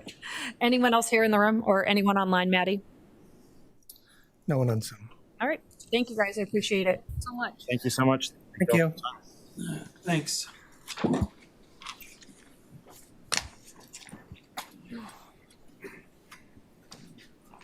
All right, we are moving on. We are going to discuss and vote on sending a letter to the Massachusetts Municipal Association, MMA, regarding the resolution supporting a strengthened fiscal partnership between municipal and state governments in fiscal 2027 and beyond, and actions taken at the MMA's business meeting on January 24th, 2026. On behalf of the town of Reading, a copy of the resolution may be found on the MMA's website. Do we have anything that we're starting with on this, or is it just in the packet? No, just in the packet on page 99. All right, so we have a letter that was drafted, I believe, by town council. No, by me, and Avery reviewed it. Okay, do you want to give a little feedback on this? Because I did not have anything I did not draft this letter. Yeah, so I spoke with somebody over at the MMA regarding this entire scenario, David Hoffman, who is noted at the top of this. And, he went over the scenario with me. I went over it with him as well, and he apologized on behalf of the MMA and obviously fell on his sword, as I would have expected him to do. But this is essentially just putting it in writing that we are sending our vote that should not have been cast during that meeting.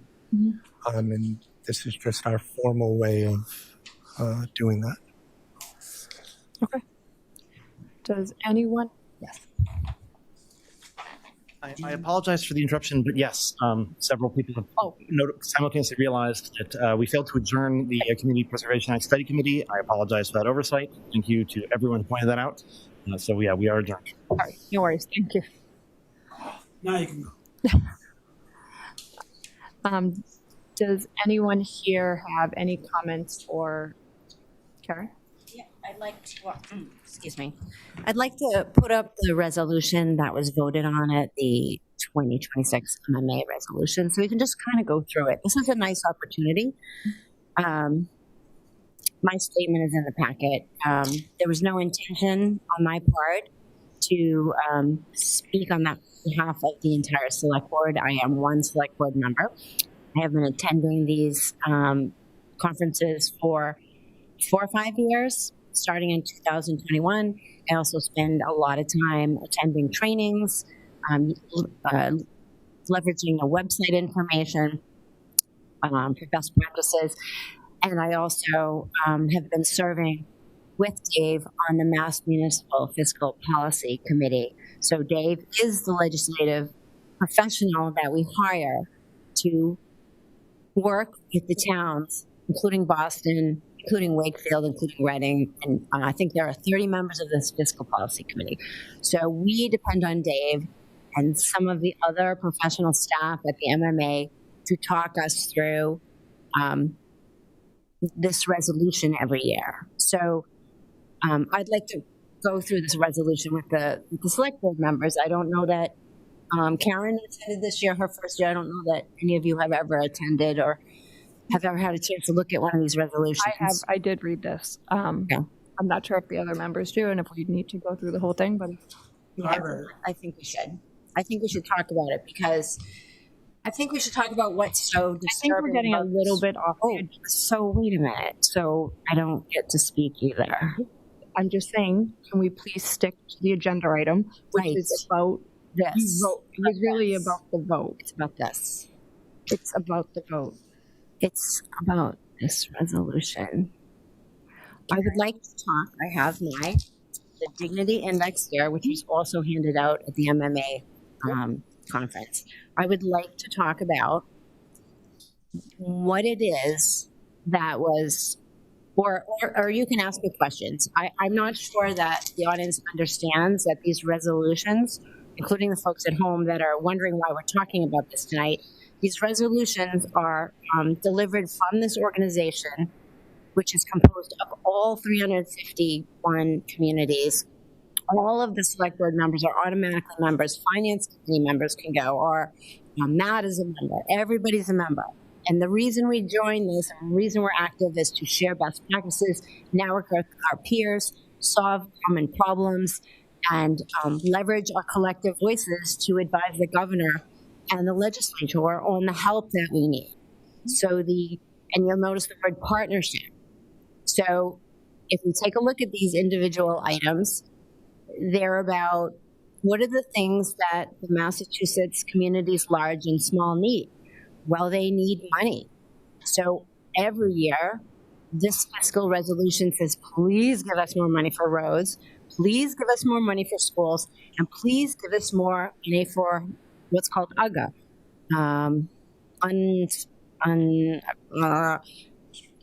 Thank you. Unrestricted government aid, which has, by the way, been shrinking and shrinking every year, which is why we find ourselves in this challenge of needing an override. 12 times a year, we meet with Dave, all of these folks, and we discuss this. And we talk about not only this resolution, which is put together in the fall, but also items that we've talked about tonight. Changing the business exemption to make it more user-friendly, I have brought up in this committee. And what else did we talk about specifically? Oh, so I made a couple notes. And going back to this fiscal policy committee, let's talk about asking for changes for the CPA program. Let's talk about that 100K. Karen, I'm going to ask you again to stay on agenda, or I'm going to call you out of order. I'm asking you to stay on the agenda, which is... Let me finish my sentence, and then I will... No, Karen, I'm the chair, and I'm asking you to stay on the agenda. That's all I'm doing. Just please stay on the topic of the agenda item. That's it. We don't have to talk about the past. I appreciate all the stuff that you've done with the MMA, but we need to stay on topic. Please. Okay, so let's talk about this letter, which is incorrect. I did not vote on behalf of the Reading Select Board. I followed the protocol. There is a statement in our very large packet explaining how, for the past few years, no chair has attended this conference. You must attend a conference in person. This business meeting has been going on for years. It's well known by anyone who bothers to pay attention. So I have been attending, and I have politely asked 3 years in a row for the chair to designate or nominate me to attend the meeting and vote as a representative of the town of Reading. So when Carla was chair, he was not unable to attend, and explained what we were doing and why we're doing this and why this is good for Reading. And he quickly sent an email. When Mark Doxer was the chair, explained what we were doing, why it was good for Reading, why it's so important. And Mark Doxer also did this. When I politely reached out to this chair, he asked me to send him a copy of the resolution, which I did. And then he said, I don't agree with this resolution. Now, again, this resolution, by the time I shared it with Chris, had been discussed for months, approved by a membership of about 30, and then approved by the MMA Board of Directors. I made clear to him it's a non-binding resolution. I made clear to him that it asked for money for Reading, or I don't know, I didn't have to go into that much detail because there's a couple of texts and he read it for himself. So the only thing I was asking Chris for was permission to represent Reading at the business meeting. And our select board policies, 1.1.12 chair, specifically says that it is responsibility of the chair to nominate board members to represent the select board at appropriate functions, events, and meetings. I don't understand why this is a big deal. I don't understand why this is problematic for the chair. But he indicated he didn't agree with the resolution that he hadn't worked on. And what I needed from him and what I asked him to do was to please send an email to the MMA representative. And as I noted in my statement in the packet, the next morning when I got up and it was 8 degrees and Matt was there and Jane was there and other staff members were there, we were all in Boston on our day off on Saturday after a 3-day conference. And I checked into the business meeting. Even if you're not voting, you're going to the business meeting. Matt and Jane and many other local employees were there, as well as elected officials who were there to vote. So checked in with the people at the front, asked if an email had come in designating me as a representative of Reading. I was told no, and I said, and he said, it didn't matter, just go ahead. You're here, you're the only one here, you're in person, and proceed into the room and vote. This resolution was passed unanimously. Sometimes the business meeting has other things on the agenda. This year, the only thing on the agenda was a resolution urging a partnership and urging consideration of the Municipal Empowerment Act. And so I just, this email, this mail to Dave serves no purpose other than to take up our time at an important meeting when the residents have asked us to work on the business of the town and asked us to solve problems like affordability. That letter is incorrect. The letter is incorrect. I am always an individual select board member. I am never representing the entire select board. I've said that multiple times in all kinds of meetings. I say it at town meeting. That email is not correct. But I ask you to consider, what purpose does it serve? And that is why I'd asked you to bring up the actual resolution so that we could discuss it. Because one of the things the chair suggested was, I'd like this in the future to be discussed by the board. And I don't have a problem with that. Let's be curious, not furious. Let's regulate then debate. This is about the dignity index. But that's a great idea. So the timing for that would be next November or December. And at that time, we could have a formal discussion about, is the chair going to be able to attend and do this? We could do this in a more orderly fashion. We haven't had that agenda item before. So for the past 3 years, when I was chair, I was there. I participated. I was the chair. Not a big deal. And when Jackie was on the board, she went and participated at the chair. But since you don't know who's going until you get there, because we don't have an agenda item, I have to ask at the last minute. But again, it's a simple email, from the chair who was supposed to have gone heads up of this resolution in January, but I don't have access to your email. Maybe you didn't get it. So that's all I have to say on this. I don't see the purpose of this. I want to work. I'm here to work for the residents, and I don't see how this helps anything. And it's inaccurate and incorrect, and it's not going to be a good look for Reading. Thank you for listening. Does anyone? Karen? So I appreciate all the work that Karen does for MMA. It's we get emails all the time about things. I agree with her assessment that this is something that we as a board should look at earlier in the year, so it's not a surprise. And it seems as if, personally, I have no problem with her voting on behalf of the select board. I don't agree with the letter. I think that it doesn't look good for Reading, as Karen said. I think that we can take it as a lesson moving forward that we need to take the resolutions more seriously than we do. I think more board members would benefit, or the town would benefit more if more board members were involved with MMA. I'm trying to get involved. They have a lot of meetings, but it's very, very important. I think Karen's contribution to the board in general on this topic is incredibly valuable because the in-depth knowledge she has regarding that doesn't come easily. It comes after years and years of work, and I don't see any of us picking that up, and it's a big, heavy lift. So I think of anything, I think this is a good lesson for us to be more planning when it comes to resolutions such as this. This one is a non-binding one, which I think kind of, it doesn't make it moot, but I think it's a good point of becoming more involved on that level as a board and not relying on our town staff to bring to us what could potentially be happening. That's all I have to say. Thank you. Anyone else? Chris?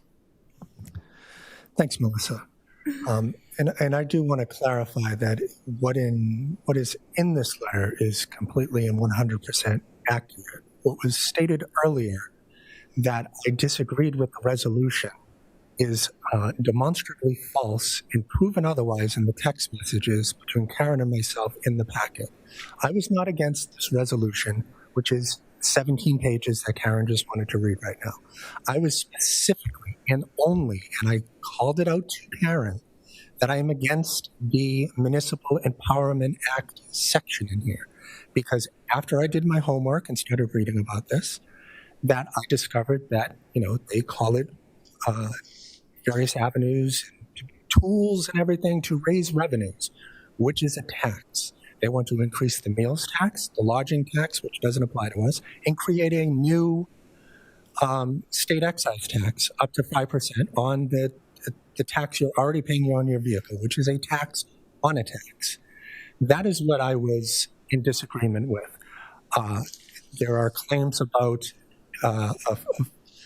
a senior tax exemption being in here and the low-income housing. That's the only parts that have been mentioned last time as well as this time. Not mentioning the part of all the new taxes that are being proposed in this. That is what I was against. It is crystal clear that that is what I was against. Not against Karen, not against the entire thing, just that one spot in there. And I made that abundantly clear. So like I said, in all 8 paragraphs of Karen's statement, as well as what you just mentioned now, she completely avoided saying outright that she voted on behalf of Reading, but she actually did. There were only 351 votes, and you cast a vote. You went specifically to a table and mentioned, did the chair send something when you had text messages saying otherwise? You didn't need to see about an email coming in because the Physical Policy Committee members have no vote at the business meeting. Thank you, Karen. Have no vote at the business meeting, and you know that, and that is why you asked. Yet you let the Daily Times Chronicle and the public believe otherwise. I value your committee work, and I've said that multiple times here, not just on this, but other items that have come up.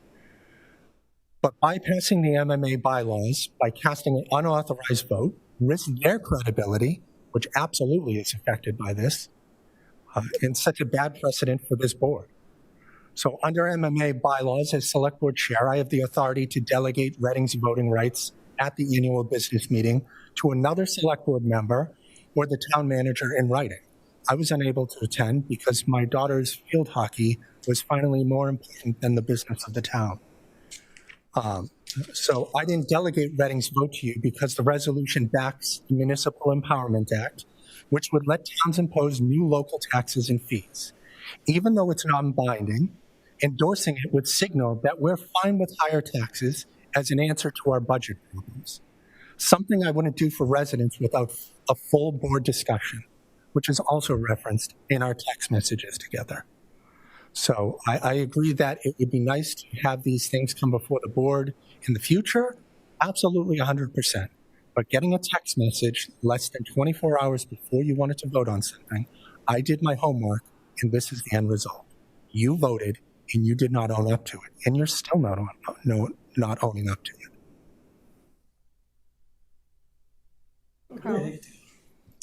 I just hope I'll keep it really simple because I wasn't involved in this. And if any one of us are okay with someone else voting, then you shouldn't be on this board on our behalf.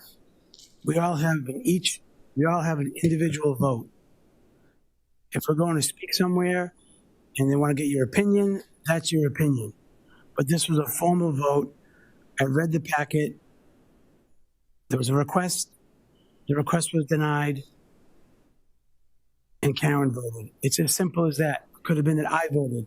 It could have been that Karen Rose Gillis voted. It doesn't matter who voted. It was the process. So if any one of us are okay with this, then you shouldn't be on this board. Because how is the town going to trust us if we can just vote for all 5 of us? It's just as simple as that. So I'll leave it there. Karen? I agree the technicalities that are there, but I also don't agree with Chris. I think he should have been advised about this a long time ago. It's not something that just crept up. And so for him to be informed the day before, I think is a failure on his part as the chair. Because I think I'm not saying an egregious failure, but we shouldn't have to be calling you the day before an event to talk about something that we should have been advised about. And so I also disagree with your deciding that you're going to vote on behalf of all of us. So I think it's very important to realize that in this instance, this should have been addressed a long time ago, and it shouldn't have come to this. Mm-hmm. So I don't really feel comfortable censuring her because of something that we failed to do in advance. We're just going to talk about the letter right now, not at the second agenda item, whether we agree to sign this letter. I'm just going to go for a second, if you don't mind. First off, I want to thank Karen for all her work on the MMA, because she is, since I've been on the board, the one person that consistently goes to many, many meetings. So I do thank you for that. To Karen Rose Gillis's point, yes, you're right. And so I am a little naive to how some of these committees work with the MMA. So I've done a lot of research in the past week.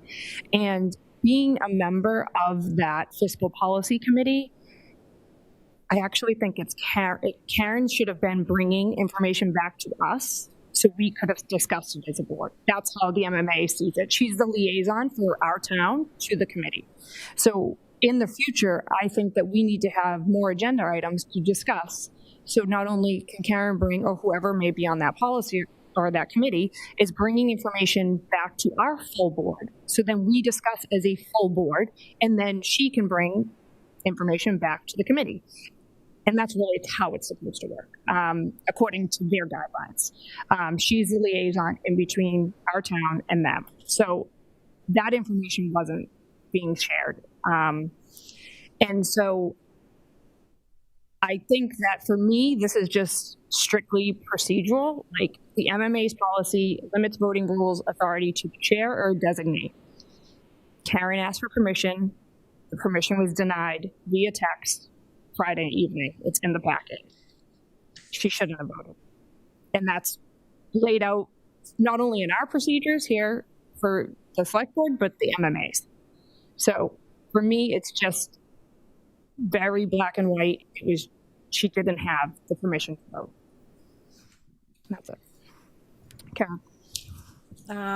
So with all due respect, I have been reporting on my meetings with MMA every month after month after month in my liaison reports. Have you ever asked us for feedback? That's not the role of the liaison reports, but I would welcome questions. Please don't. But you should, according to MMA's guidelines, you are the liaison. It should I was reporting, and if anyone had any questions, I would have been happy to answer them. You never had any questions. Fair. It's okay. Fair question. So you can't. It's not. Please don't tell me that. Oh, I've disappointed you by not acting as a liaison. I have been doing my job. Okay. So that's just a point of disagreement.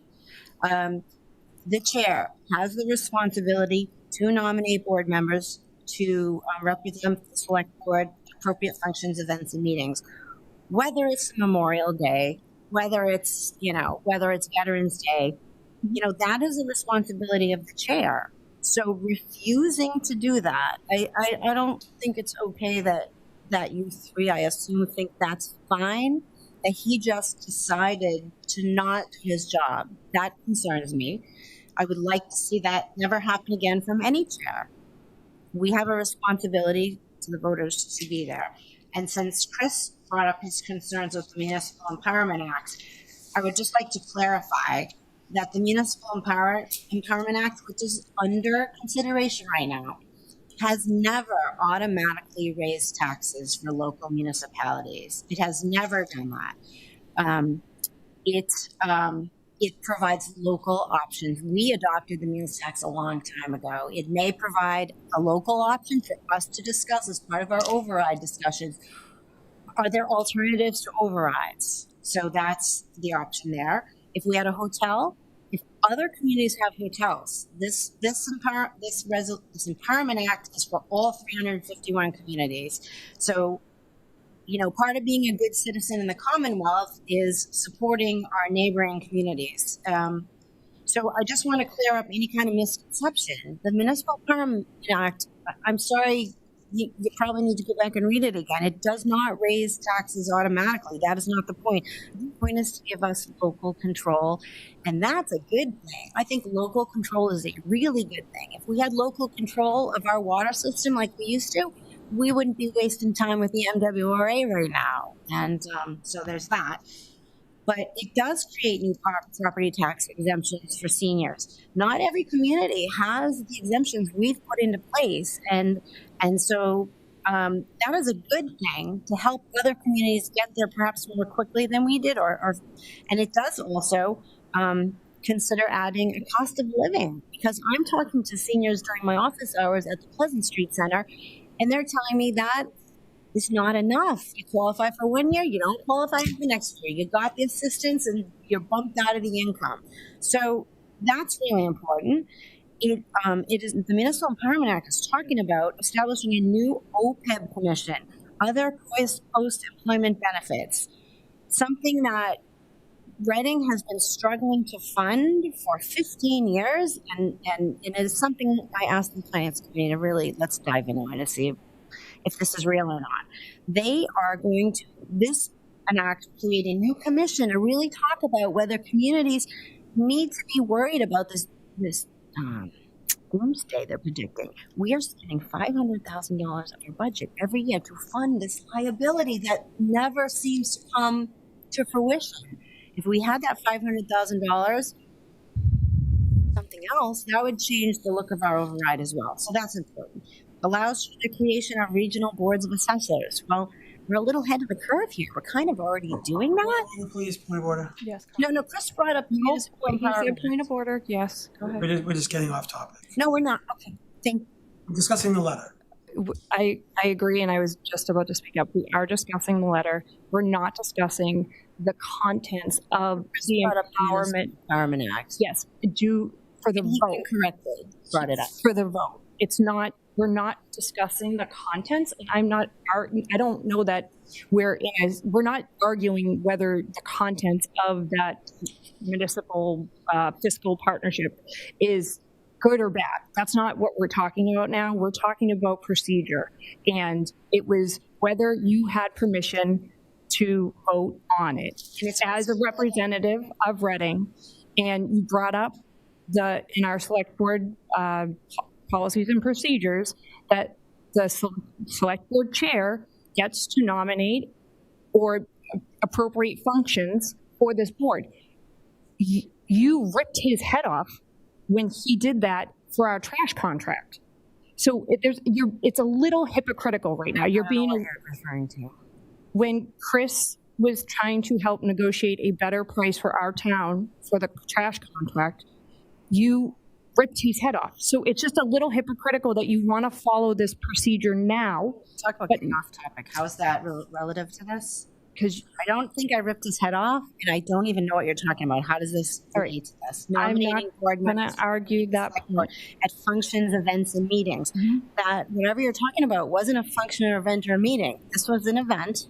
This was an event. It was a meeting that I'm talking about. I think. Can we have a motion, please? Can we have a motion, please? I don't think you can do that. We're not going to do that just yet. We're going to give everyone a chance to speak if they want to speak. Do you have anything else you'd like to add, Chris? And then I'll let Karen go. Thank you, Melissa. Just one quick follow-up. It's been said multiple times that I have misrepresented what the Municipal Empowerment Act is. I very clearly said in multiple... Please don't talk about the letter.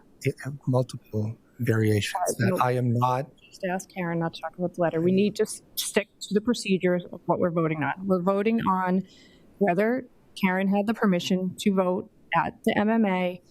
That is it. We're not talking about what was voted on. Karen Rosgell. So if we can just move on to the letter and the language of the letter, I think. The letter that is drafted that we're going to write to, yes, thank you. Okay, that's it. So if we want to redirect ourselves, yep, to the letter. Thank you.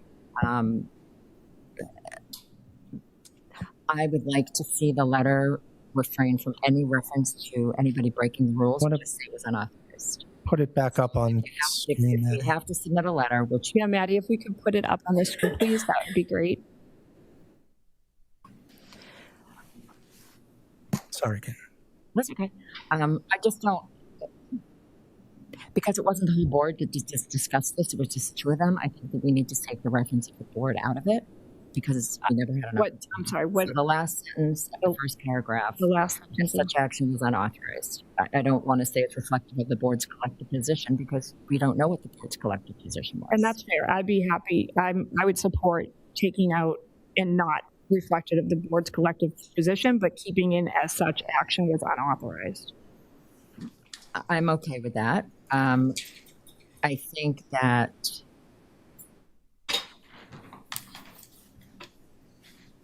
again, in the second paragraph, it's similar to the town did not align with board policy or procedures.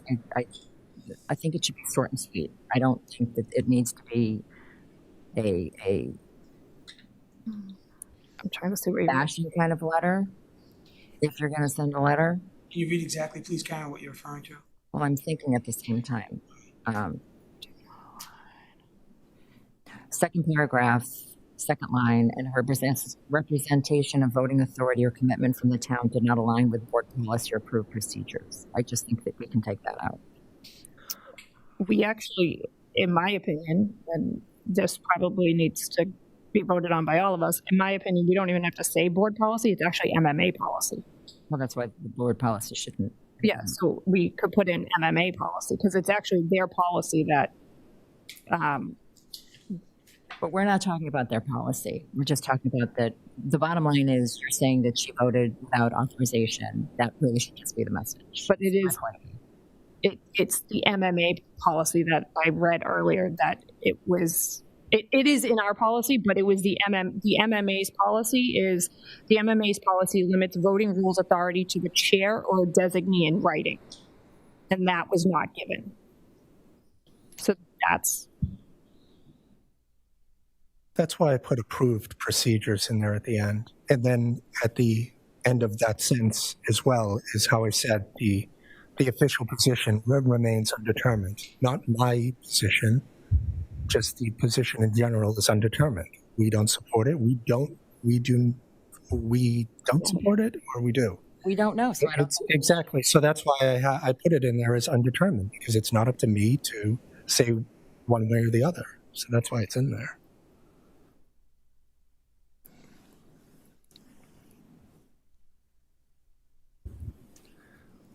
So if the board is okay, we can strike and not reflective of the board's collective position in the first paragraph.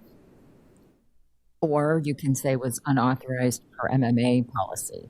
Is that in that paragraph? It's in place of that and not reflective of the board's collective position as such action was unauthorized. Put the MMA thing in the end of the first paragraph.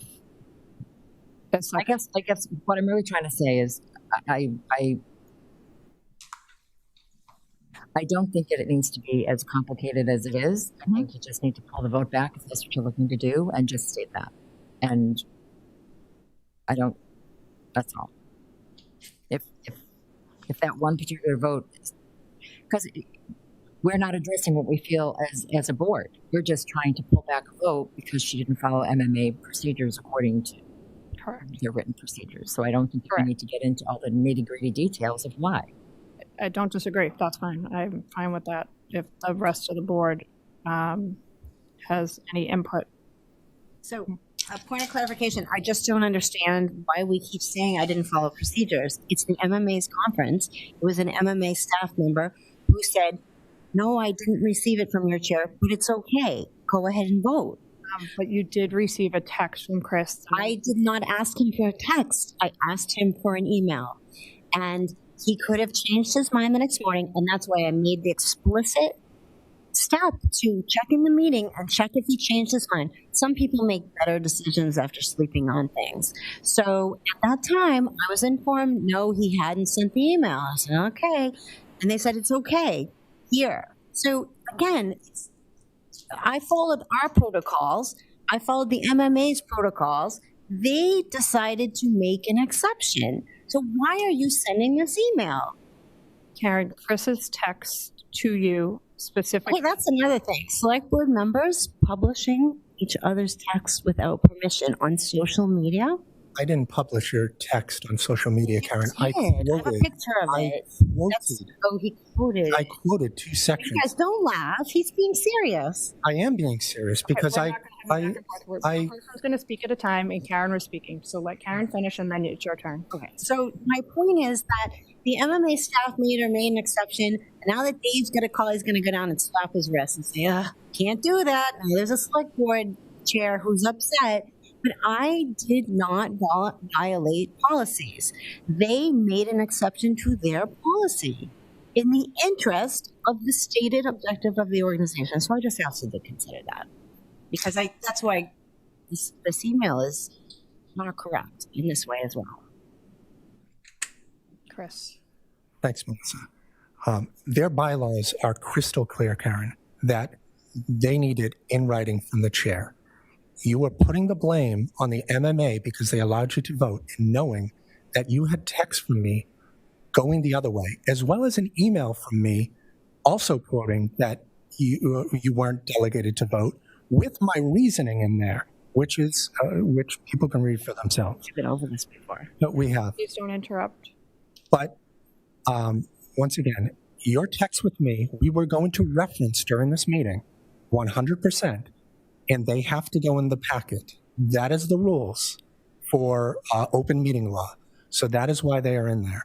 And quoting 2 sentences out of everything between us is publishing private text. I wholeheartedly disagree with you.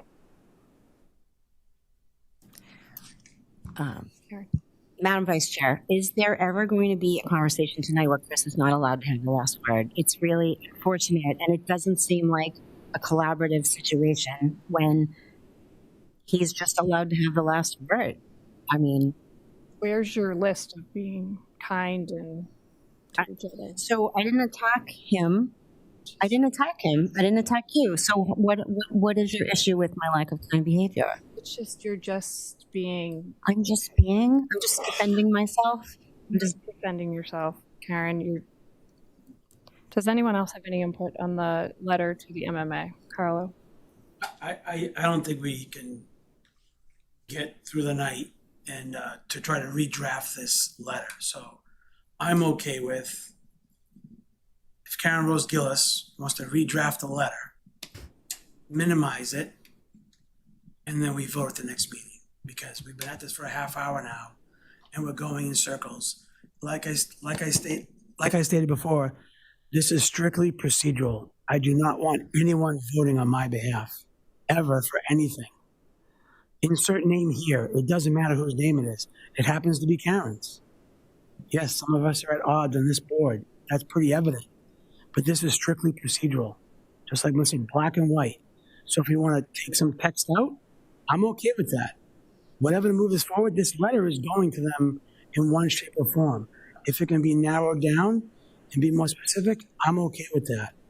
But this is strictly procedural. It was clear, and that's all. We can be here all night debating this. Are you okay with that, Karen Rose Gillis? I agree. I'm okay. I don't disagree with Carlo, because I think we are going to be here all night if we try to redraft this letter here. Like I said, I agree with Carlo, and it's strictly procedural. It has nothing to do with the resolution that was made and whether, we're not arguing whether we agree on it or don't. It's the MMA rules. Like, you needed to have permission. She didn't have permission. She voted. Chris. So real quick on the letter, I don't want to bring this up at a following meeting so we can just rehash all of this again, but I am in agreement that if Karen Rose Gillis wants to rewrite it, and then Matt, that we can authorize her to do it, and I'm not sure that we can, without circulating it, and still sign it without it still being in a meeting. But yes, I'm fine with whatever version Karen Rose Gillis decides to come up with. I'm in agreement with. So the point, like she had mentioned, It's just putting on record that we weren't okay with this, and here's our formal thing getting sent over. And if it's one paragraph, then so be it. Okay. And if you want to do one paragraph right now and only have it be the first one, let's call it a day. Or the first one and second one. First and third. Just something and just be done with it. Because we can't bring this up at another meeting and then vote on minutes for it and all the other ridiculousness. That's my opinion. Is anyone okay with it just being the first paragraph? I believe. Or maybe the first and third? Maybe the first and third. Let's go with the first and third.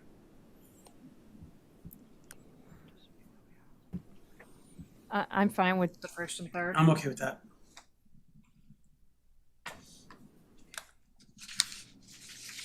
We have to vote on that if we have a motion. It's a public comment. Oh, so. yes. I will open a public comment, 2 minutes, please. Yep, Angela.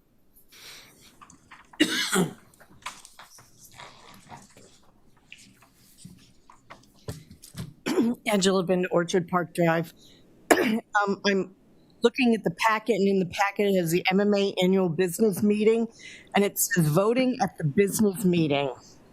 In early January, the MMA will reach out to chief municipal officials in each community about voting procedures.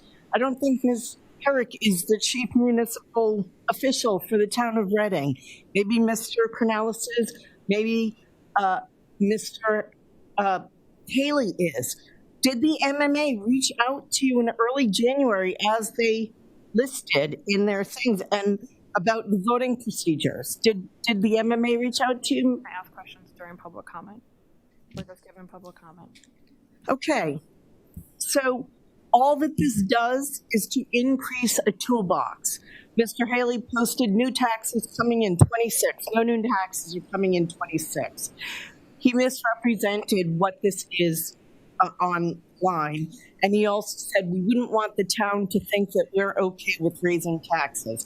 Well, the gentleman from post 1917 was here, and you asked him, how do you feel about increase in meals tax? He said, okay. And we just had a discussion for about 45 minutes about a group that was put together by the select board about raising a tax for CPA. So I think it is incorrect that this town doesn't have the statement that the town doesn't have an appetite for increased taxes if necessary. But, okay, you won't let me ask the question. I hope somebody else asks the question. What municipal official was reached out to in early January from the MMA according to what you posted on your own in the past? Thank you. Does anyone else have any comments or questions? Is there anyone on? Oh, Vanessa, go ahead. 2 minutes, name and address, please. She already spoke on that. Vanessa Alvarado, Mount Vernon Street. I spoke with this during public comment, but for those watching at home, just a reminder that this is election season. Karen is up for re-election. 2 members have a strong history of speaking aggressively against Karen Herrick for all of the work that she does on this board. This is simply an attempt to defame her, to make her look bad, to abuse the power of the chair, to try and hurt a political opponent during an election cycle. I think this is appalling behavior. This has been a waste of time when we have so many more important issues that affect residents, especially around affordability and taxes. And you're here trying to stop one board member that has attended these meetings discussing state level finances that could help our town, and you're attacking her. Shame on all. Thank you. Anyone else for public comment? Anyone online? Nobody online. All right, let's vote on, do we have a motion, Karen? Move to approve the letter as amended before the board and authorize the town manager to send such letter to the Massachusetts Municipal Association, MMA. Second. Seconded by Carlo Bacci. All those in favor? Discussion. Oh, discussion, sorry. Yes, I thought we talked enough. Just saying. Thank you, Melissa. My vote on this is going to be reflective of the next item as well. So if this ends up passing unanimously, then I will ask to table the next agenda item. And that's it. All right, all those in favor? I have a question. Oh, sorry, Karen. When you say you're going to table it, does that mean it goes without staying, or it's just not going to go? Table it and call it a day. Okay. We ready to vote? Anyone else have any comment or input? All right, all those in favor of the motion? Five. Well, I'm With the With amendment. the edits I'm that you not- made. but I'm not interested in the censure part. No, You're waiving it? We're voting on this.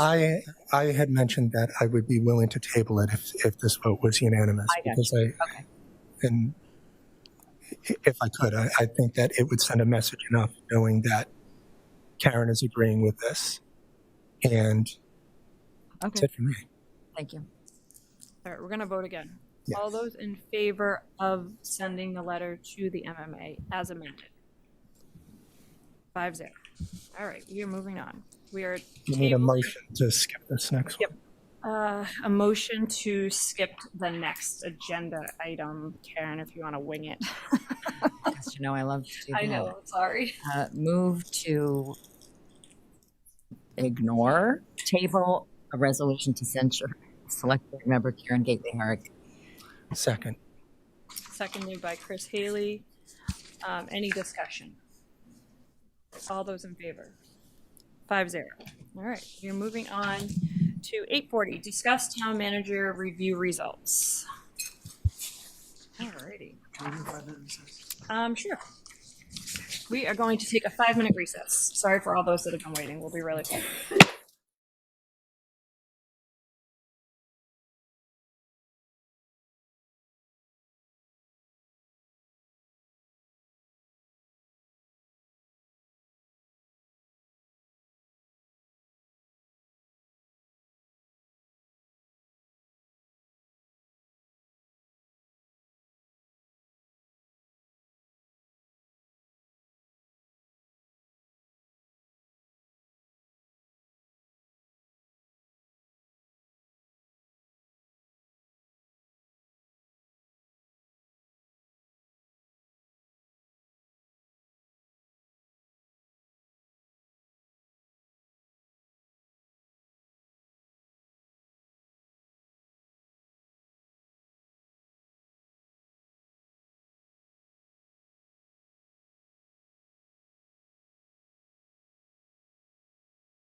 What did he do? All right, we're back in session. We are going to discuss the town manager review results. I assume everyone here got a chance to sit and talk with Matt and review the reviews. So it looks like Oh, town hall. we're out of focus on the select board room. Hold on a second. So Kevin is successfully here to fix this. For Zoom people. Did I hit something wrong? No.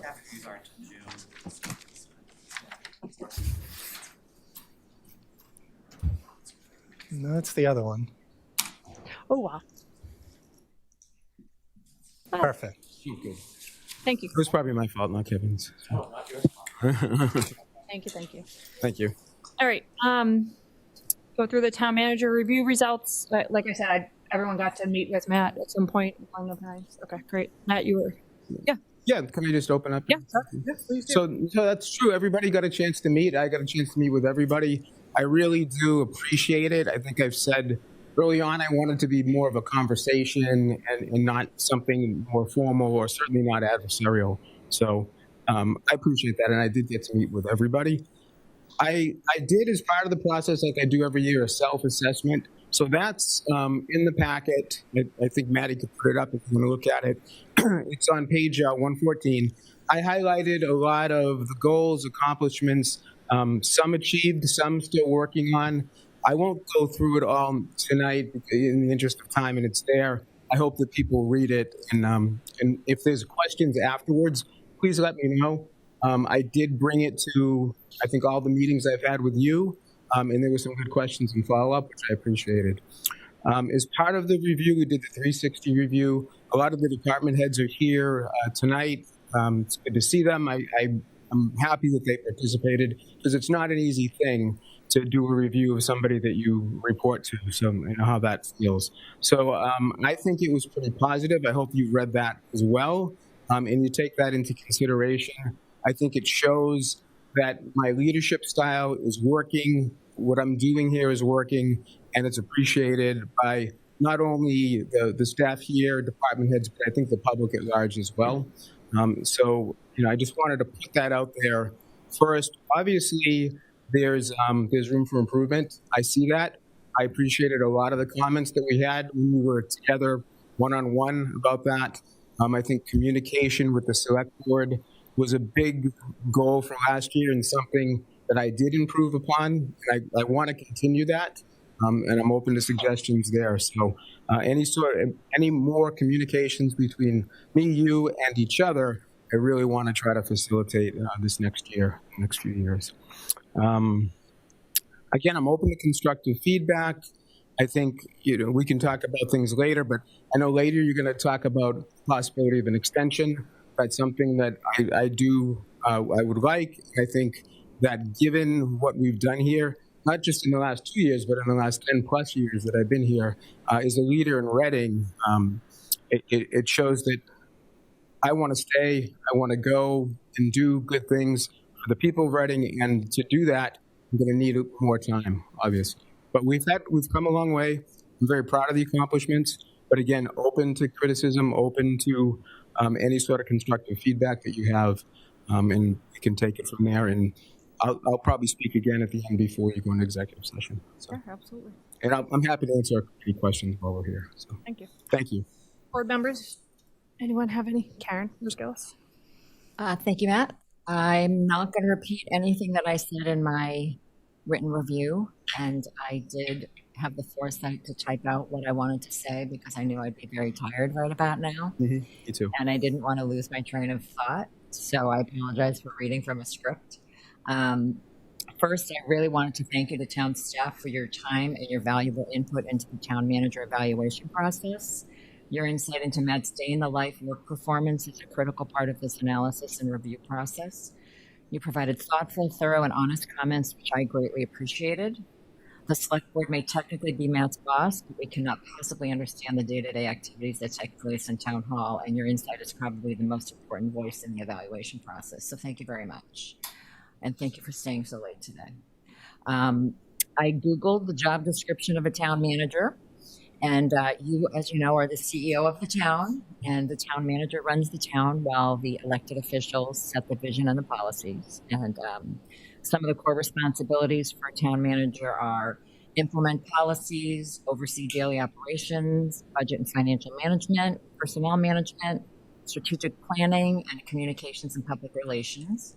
The purpose of the role of the town manager, I'm sure this is not new to you, but Oh, that's fine. I'm happy to hear it. Hear myself, ensure professional, nonpartisan administration, provide continuity as elected officials change, and increase efficiency and accountability in government operations. It's my opinion and that of others who I have spoken with that Matt does all of these things and more. I believe Matt strikes a terrific balance in this position, allowing his staff to work at what they do best without micromanaging, without having to diminish their accomplishments in order to raise his visibility in town. I do want to point out that a lot of the key words that stood out for me from the town staff evaluations were teamwork, partnership, collaborative, outstanding, professional, ethical, calm demeanor, friendly, strong leadership, does not micromanage, high level of efficiency, trust and support, and easy to work with. And those are all things that I think are incredibly valuable and important to run the town. So thank you. Thank you. Thank you for mentioning that. Appreciate it. Thank you, Karen. That's all I got to say. Anyone else have comments or feedback? Karen? I'm just going to take the easy way out and echo a lot of the things you said. Thank you for taking the time to write it down. We have accomplished a lot of great things this year under your leadership, so thank you. And it is clear that you have a team behind you. And I was just thinking that, I feel comfortable when we go into meetings that I can count on you to have a calm, objective presence, which is often needed. And most of the meetings we've been going to lately are heated. So I really appreciate that about you. And thank you very much for your support in this written evaluation. Thank you. Chris? Thanks, Melissa. And thanks, Matt. So obviously, I'm not going to go over everything else that I have noted in here. I did meet, obviously, with Matt as well and went over things. It's a little bit harder to put stuff in print without context and, you know what I mean, like just speaking together one-on-one and really getting a feel for stuff beyond what the public sees on a day-to-day kind of basis. Like everybody sees that Matt's here. Obviously, that's, it's his job, but he is at all other events in town, and he does live in Methuen, so it's not like, it's not like he's in North Reading or something. So that is part of his job as well. So it's just more along the lines of what Matt and I had discussed in our meetings. He knows what areas have to be worked on in general. And it's not just for his benefit, it's for everybody's, essentially. I'm not asking Matt, I referenced this, I think, previously, that I'm not asking him to be me from 2021, where my wife didn't order pizza. I mean, I had my wife ordering pizza for me all the time.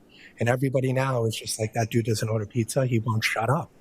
And like, it's different when you end up sitting up here. As soon as you walk through the door, everything that I wanted to say is completely the opposite. And nobody will ever realize that other than the five of us up here and a couple other people along the line. But everything goes out the window. It doesn't matter how well you prepared a statement like Karen had just mentioned. Just like I'm doing right now. I had no clue what I was going to say. But it's more along the lines of Matt knows that there is a lot of work that needs to be done. And, it's not always rainbows and butterflies, but, there's a lot of rainbows and some butterflies. So I'll leave it at that. Thank you. Thank you. Do you want to add, Carl? Thanks. I met with Matt several weeks ago, and then I had a good conversation when I was chair over a year ago about town manager goals and town manager, how he's doing as a town manager. And the one thing that unfortunately stuck out with me is that I think it impacted negative for me. Then it is a positive, but it impacted me that the assistant town manager was more the front person of the town than the town manager. So that has been the case for me individually on what I've seen. Matt is here every day, does his job, doesn't do a bad job, but I'm just looking for more forward thinking and just to, I'm not proactive is the right word, but I appreciate all town staff here. I appreciate whoever did the evaluations. It's difficult being in this chair right now for me, being a volunteer, but I just feel that we always can do better. Obviously, I can do better. All of us can do better. But as a CEO of a town, I'm just expecting a little bit more. Thank you. Thank you, Carla. Thank you. Thank you to all the department heads that did the evaluation, because I think that is helpful for us because we don't know some of the day-to-day things that happen in town, nor should we. But I think Matt and I had a great conversation and went through what was on the evaluation and, some of his goals. And, I hope he knows that, I was trying to be critical, but in a positive way. And that Matt's a great person. I, had some concerns and we spoke about those, and I don't think that I need to go into those now, but, I just hope that those concerns are taken seriously, which I think you agree with that. So I think that we had a great conversation. And after seeing the department head reviews, I mean, you're a liked guy, right? Some places, thank you. So does anyone else here on the board have any additional feedback they'd like to give before I open it up to, I guess I have some department heads that would like to speak too. So anyone here? Okay, we'll open it to public comment. You guys want to go up? Go for it. Okay. Uh-oh, I'm in trouble now. Kevin, I won't drop the mic, promise. Oh, okay. There, I won't drop the mic, Kevin, thank you. Just let you know, I'm on my 31st year here serving the town of Reading in the police department. Matt is my 4th town manager, all right? One thing I found about this evaluation process that I really was troubled by was the fact that, and I don't know about the rest of the department heads, not one member of the select board reached out to me, asked to meet me in person. I know I was one of the evaluators, I'll tell you I was. I'm glad to be part of the evaluation, but the one-on-one, I think all of you could have gained a lot out of if you had taken the time to meet one-on-one with these fine working men and women over here that run this town with our great boss. Secondly, what I found disturbing was out of all the goals that were listed, the number one goal should have been employee retention, recruitment, and employee well-being, and that was just not even mentioned, which I found very troubling. Third, when his leadership was talked about, Matt is an amazing leader. We are all here on a night off, well into the evening, to support Matt. Matt's a great leader because he doesn't micromanage, because he does not feel the need to put in stuff. He trusts his staff. He trusts us to do the right thing, and he trusts that we're going to report to him anything he needs to know. And that is great. Like I said, I've worked for 3 other town managers, and that has not been the case. It's great to know that he has my back, but he leaves me alone to run my agency. The criticism that the assistant town manager, who is wonderful, has been the lead in a couple projects, shows a clear lack of understanding of how a leader works. How many times have you seen Deputy Chief Amendola up here in front of you and not me? How many times have you seen Lieutenant Jones up here in front of you and not me? It's unsustainable to be at every single thing and be the lead on every single thing. It's impossible. You need to have a life outside this place. He needs to have a life outside this place. And he has put competent people, including the assistant town manager, in place of projects to be there because he knows that she could focus on those so Matt could focus on other things. And that includes running this town. Because if he's at all these meetings and he's not in his office, nothing's getting done. Hiring, budget work, meeting with department heads, meeting with town staff, talking to unions. None of that's getting done if he's at every single thing. And that's why a true great leader delegates and gives it off to other people. Chief Nelson will be doing the same thing with the assistant fire chief soon. Other department heads do the same thing. So to criticize him for being a great leader and having him have the people around him, the competent people around him, be the front and take the lead, first of all, it's great for morale. It shows trust and faith in the people that work below you, and it gives them a chance to shine. And secondly, it shows that he can then get other stuff done that's crucial to running this town. And that's what a great town manager does. And that's what he does. That's why all of us are here supporting him. And I really hope that you take the evaluations to heart, and I really hope that you take the fact that all of us are here supporting him and do the right thing. I can also tell you, part of the issue is the fact that he hasn't been given a long-term contract. I can tell you that when I was acting chief for almost 2 years, waiting to finally get the nod that I was getting chief, was the worst time here in my job, because I couldn't make long-term plans, and I was so afraid to do something that I was going to mess up and get criticized and not get the job that I always wanted. And that was brutal, being acting chief here for 2 years, waiting until I officially got it. Once I officially got it and I knew I had the chief, then I could make long-term plans, then I could start doing my staff. For Matt only to get 2 short-term contracts, how is he supposed to plan for the future when he doesn't know what his future holds? How are we supposed to plan and work when we don't know who our boss is going to be in another few months? It affects from the top all the way down. So I'm here to ask you to please, 31 years of service here, as the chief of police for this town and a Reading resident, please do the right thing and not only extend him, but give him a long-term contract so he can settle in and do his job and be an amazing leader that he already is, and let some of the other people shine. And that's what I'm asking. Thank you. Thank you, Chief. Thank you, Chief. Would anyone else like to speak? I'd just like to say I second what he says. Thank you, Laura. Kevin? So I thank you for giving me the opportunity to speak. I knew I'd regret it if I didn't say something. I've been in a very unique position as far as it relates to Matt's time here. I was a member of the committee that interviewed for this position. And when Matt came in, Bob LaLasher, he sat here for about 2 years with his previous position vacant to decide what he wanted to put in that role, what he needed. He was a new town manager. And so after 2 years, he collected all of the, I guess I'd call them the misfits, all of the bigger headaches. I feel comfortable saying that because technology is one of those headaches. Town clerk's office was another one of those headaches. That's the doorstep that typical complaints or issues show up to the town. HR, that's another one of those headaches.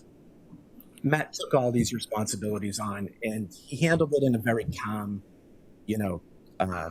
interesting management style, and one that I wasn't really accustomed to. He gave room for people to do their job and would intervene when it was necessary. That's appreciated by the people that work for him.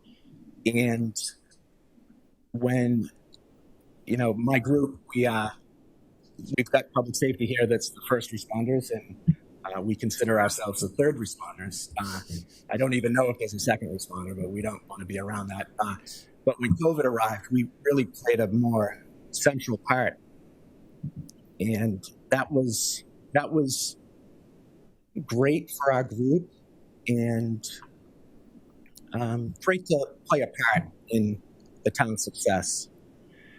Well, I'd be checking in with Matt in the early days, and I'd say, Matt, where are you today? And he'd say, I'm at the office. And I was like, oh, okay, you're at the office. A couple of weeks later, I'm like, oh, where are you, Matt? And he's at the office. And only so many times do you hear that before you realize, what am I doing? I should get to the office. And so from April on, technology had an in-person presence. That wasn't Matt telling me to do that. That's because I'm watching somebody lead us in a way. And if I had been home for 8 months, he would have stepped in and said, what are you doing? Get in here. But he didn't have to. And I think maybe that type of approach is lost if you're not witnessing it. And I just wanted to make sure that I communicated that from where we sit, it's interesting to see such a difference in review. Maybe it's because I'm not going to badmouth my boss in a review so public, but I don't think it was the case in going through the process. So I just wanted to share that. Thank you. Thank you, Kevin. Anyone? Thank you. Chief Nelson? You know, I wasn't going to say anything, but if you know me, I have to say something. I hope you realize what you have here, because I want to just echo one point that you made. Change in leadership at the top will send everybody under in a spiral. It makes planning difficult. If you look around the state, how long do town managers last in other communities? I think statistically it's something like 2 years. You guys have a guy here who shows up to work every day, works hard, has led his people here to a place where they're all willing to sit here late at night, has accomplished a lot of the goals under very tight fiscal conditions, and was fighting to be here for a long time to support the town. I hope you realize that, because the stability at that position creates stability at these positions, which creates stability in the town and has a resounding effect. So I just ask you really consider, if you vote no, why you vote no, and consider the resounding effect that will have, because there'll be ripples. So I ask you appreciate that. Thank you for everything you do, Matt.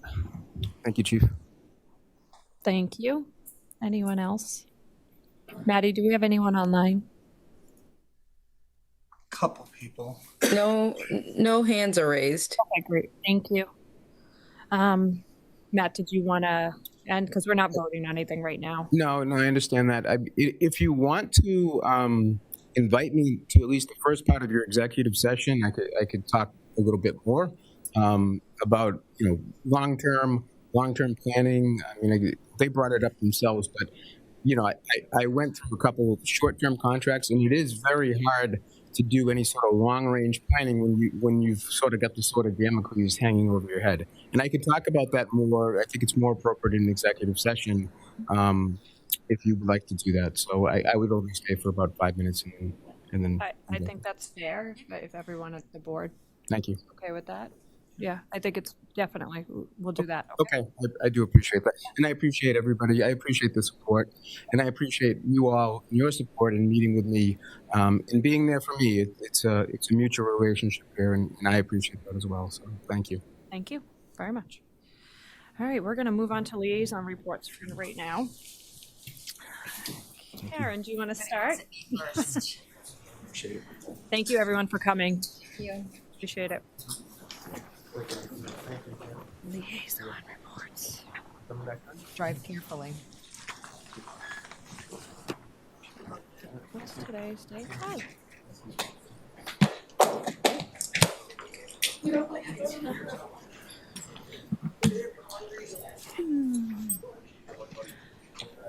Ivria has her hand up. Oh, Ivria, I'm sorry. Sorry, no, that was on me. I was trying to figure out how to raise my hand. I apologize, but we are not, the agenda does not include negotiations with non-union personnel. It's just strategy and preparation, I believe, Matt. So unfortunately, I'm not sure it would be okay for you to enter executive session based on the way the agenda is drafted, but let me just, does someone have the agenda in front of them? I do. Sure. Yeah. It says executive session purpose 2, to conduct strategy session in preparation for negotiation with non-union personnel, inclusive of discussion on whether to extend a new contract. Town Manager Manager Cornelis. So I'm sorry, Matt, but the executive session agenda item was not drafted broadly enough to include that. We can, if the board feels like that type of conversation is critical, we could talk about some options for extending the deadline by which we have to notify you for under the contract, or we could have that conversation now in open session about your reasons for wanting a longer contract. Right. Well, we could do either. I mean, I think the agenda item, I could see what your point is, and I don't want to create any open meeting law issues. So that's, I mean, I could I could speak now a little bit if we're still on topic, or I can save it until the board votes on something and we negotiate it. Whatever you think is preferable. So, I mean, I obviously defer to the board. I think it's clear that it's, your desire is for a long-term contract, and we understand the reasons why you would want that length of a contract. I'm not sure it's necessary to delay, but it's up to the board, obviously, as to what you'd like to do. Okay. I don't think that we want to delay having the conversation in executive session. I guess the only piece of it that I don't understand, if the board agrees to allow Matt into our executive session for a short period of time, that even though it's executive session, it could still be an OML? So there's two, let me pull up the select board agenda. Sorry, I need to see it exactly. I mean to create controversy with all this. No. So there's two ways to enter executive session. One is strategy in regards to future negotiations. And with that, when you have the strategy, the employee subject to those contract negotiations can't be present because it's strategy versus the actual contract negotiation. And I think we drafted it as strategy. It does say strategy. Mm-hmm. Yep. So I'm just overly cautious here. There's no need to delay it. I think you've heard my feelings on it. And what I was going to say, and I think it's appropriate that I say it in public too.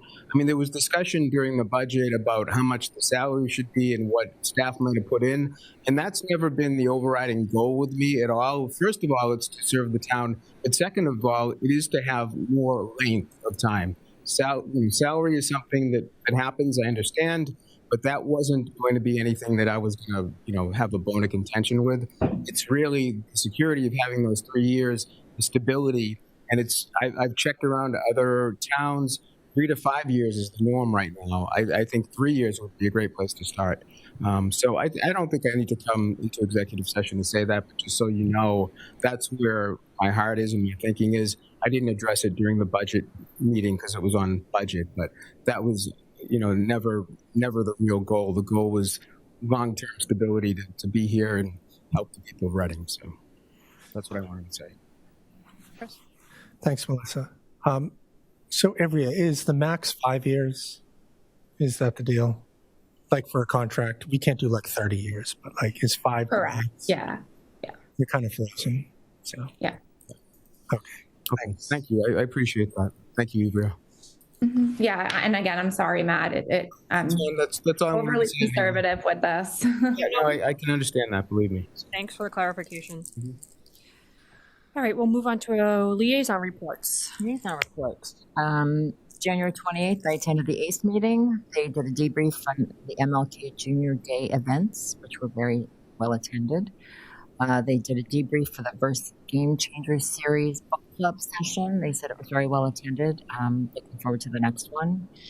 And they discussed briefly naming opportunities, looking into what the policies are, which is something I think we need to address anyway. January 29th, I attended the Cub Scout 10 meeting for PAC 702 because one of their activities is My Community, so they needed to meet an elected representative. And it brought back a lot of fun memories from when my boys were scouts and they were working on their Pinewood Derby cars. So I don't know how that went. The 31st, I had office hours at Pleasance & Co., which was lovely. February 2nd, I was at the Reading Housing Authority where town staff presented the Pleasant Street Center status and future planning presentation. Very well received and a lot of good comments were made. The second, I also attended the Town Forest Committee meeting where, I love that. Planning for Arbor Day is in full swing. They're working on which trees to select for planting, strategy for location within the forest. It's scheduled for April 25th. They're also planning for other events, which are going to be education-based, focused on invasive removal events, which are usually very well attended. They discussed potentially getting updated maps of the forest. They've already scheduled some invasive plant pulling dates, more to come on that topic. And Dave Williams, our famous birder from Reading, will be hosting at least 4 to 5 forest walks, which are always very well attended. And there was a little rumor about an evening owl walk, which I was very excited about. So, Dave, if you're listening, please schedule one. I attended the finance committee meeting on the 4th just for fun. I think we all attended the MWRA advisory meeting on the 5th. And last night I attended the Council on Aging meeting, which town staff again presented the Pleasant Street Center status and future planning presentation. They received a lot of comments from the members, great questions and suggested uses for the center. They also discussed volunteer opportunities at the center. Many hands make light work, so they're trying to work on things like bringing the gardens back out front, asking COA members about assistance with staff pickups to help out the staff from preventing them from leaving the building because there's very few staff members there. Possible volunteers to help work at the front desk. And they discussed upcoming evening activities that they're going to start posting. That will be a new addition to the calendar. There's an upcoming puzzle competition, which is a multi-generational team activity through Reading Rec, which is going to be held tomorrow. That's it. Great, thank you. Anyone want to go next? Karen? Okay, so this week I attended an excellent seminar put on by the Massachusetts Office of Disabilities and co-sponsored by the Attorney General's Office. It was on best practices, and so I'm very excited about us. Oh, sorry, thank you. Sorry about that. With our new Disabilities Commission coming, this seminar was emailed to all of us. It's extremely helpful because they talked about various ways in which we will need to make our community more accessible. So that's good to get a heads up. If someone has a legitimate need to attend a meeting remotely, we need to accommodate that. So there's a technical challenge. Kevin's already left. Okay. I'm really excited about the grant opportunities. There are a lot of grant opportunities from the state. So we talked a little bit about, what needs to be done at the Pleasant Street Center. Well, guess what? There's going to be some ADA there. There'll be some ADA needs here. There's no limit to areas that we can improve, including more accessible playground equipment, which we already have an accessible playground up at Wood End. And who knows what the status of that playground equipment is at this point. Assistive technology for public school students, architectural improvements, just town senior centers to ensure safety and access for older adults. So, we're always looking for ways to make up for the lack of a municipal building fund grant program to help us with the senior center, but the Municipal Americans with Disabilities Act improvement grants may be a source of opportunity for us. I also attended the MWRA advisory board. I agree with Matt's summary of it. For those of you watching at home, this board, about 8 to 10 people on it, and none of them are Reading. And so, it was a very disappointing vote. The Reading was asking for some relief for some overpayments that we've made, and 2 out of those communities thought that would be the right thing to do, and everybody else was, oh no, it's going to raise my costs. And my thoughts were, well, your costs are lower now because we paid too much. So to Matt's point, I would like to. I'd like to select board to see what other options we have, and potential executive session to discuss, making our case a little more strongly. But we do have a vote now from them. So the Finance Committee met the other night, and they had a wonderful updated presentation on future possibilities for the Pleasant Street Center. I know you were online too, and great questions and good discussions about keep it, lease it, sell it, just great discussions. And then they also talked about my next ops item. Matt also mentioned the fiscal policy workshop, which was led by experts from the Division of Local Services. The Select Board and the Finance Committee had previously said that we'd like to take a hard look at our policies and contemplating an override and tight budgets is the absolute right time to do that. And those folks were terrific, and there was a great showing from the Select Board and a great showing from the Finance Committee and also other communities. So again, Matt, thank you for making that a regional event, because that was really helpful for all of us.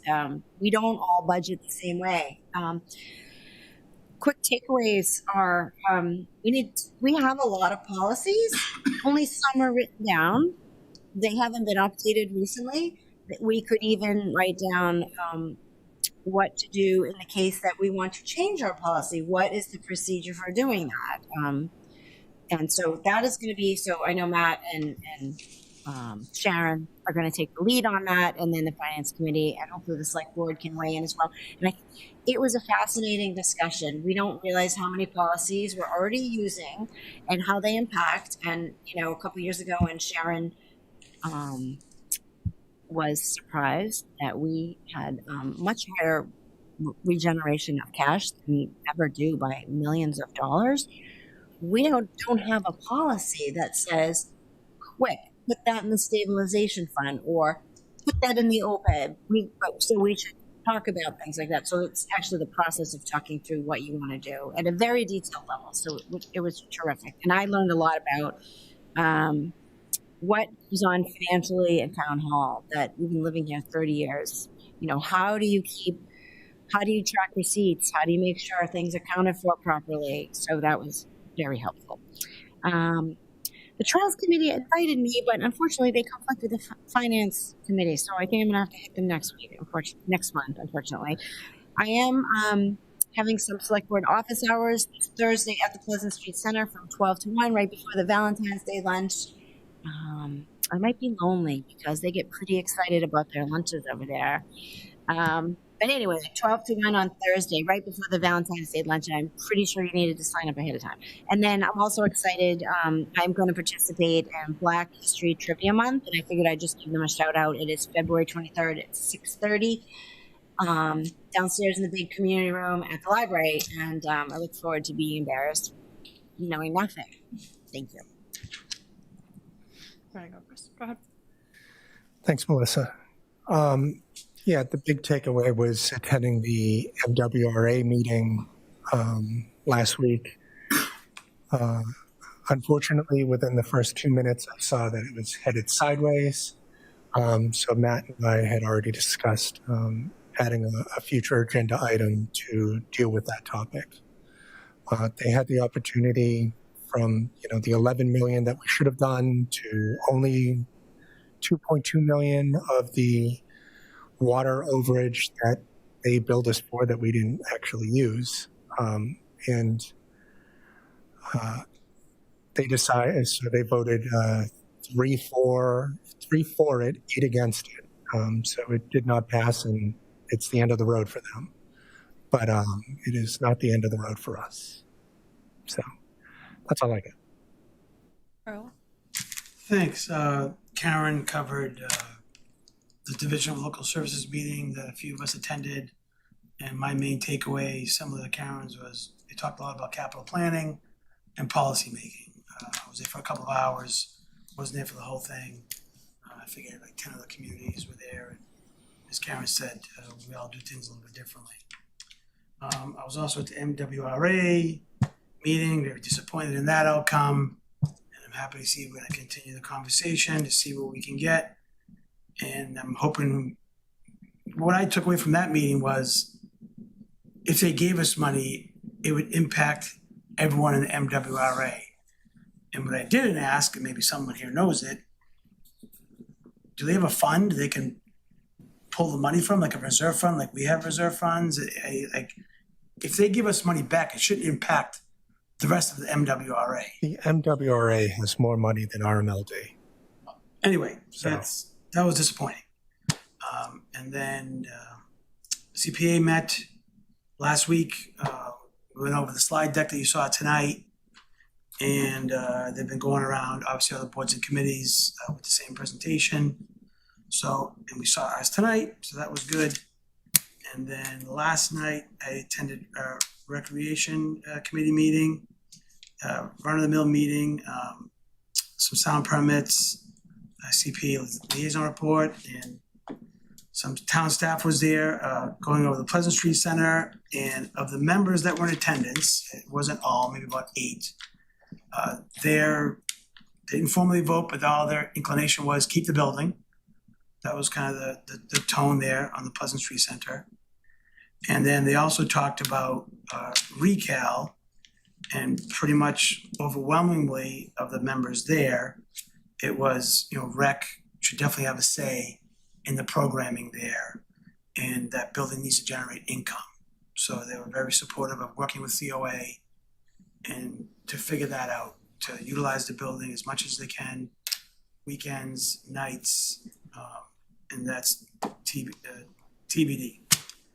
And then right after that, I jumped on to CPDC, and I learned this, I didn't know, there's a new building proposed, a 4-story mixed-use building over by Bay State Physical Therapy on Main Street. So I don't know if that was their first or second meeting. Some neighbors spoke about the project. I think it's gonna go forward. There wasn't a vote last night on it, but that was news to me. So another proposed 4-story building over there on South Main Street. And then again, a presentation by town staff on the Pleasant Street Center. And of the members that were in attendance, CPDC also favored keeping the building in our control, leasing it, various options, food pantry, arts, whatever.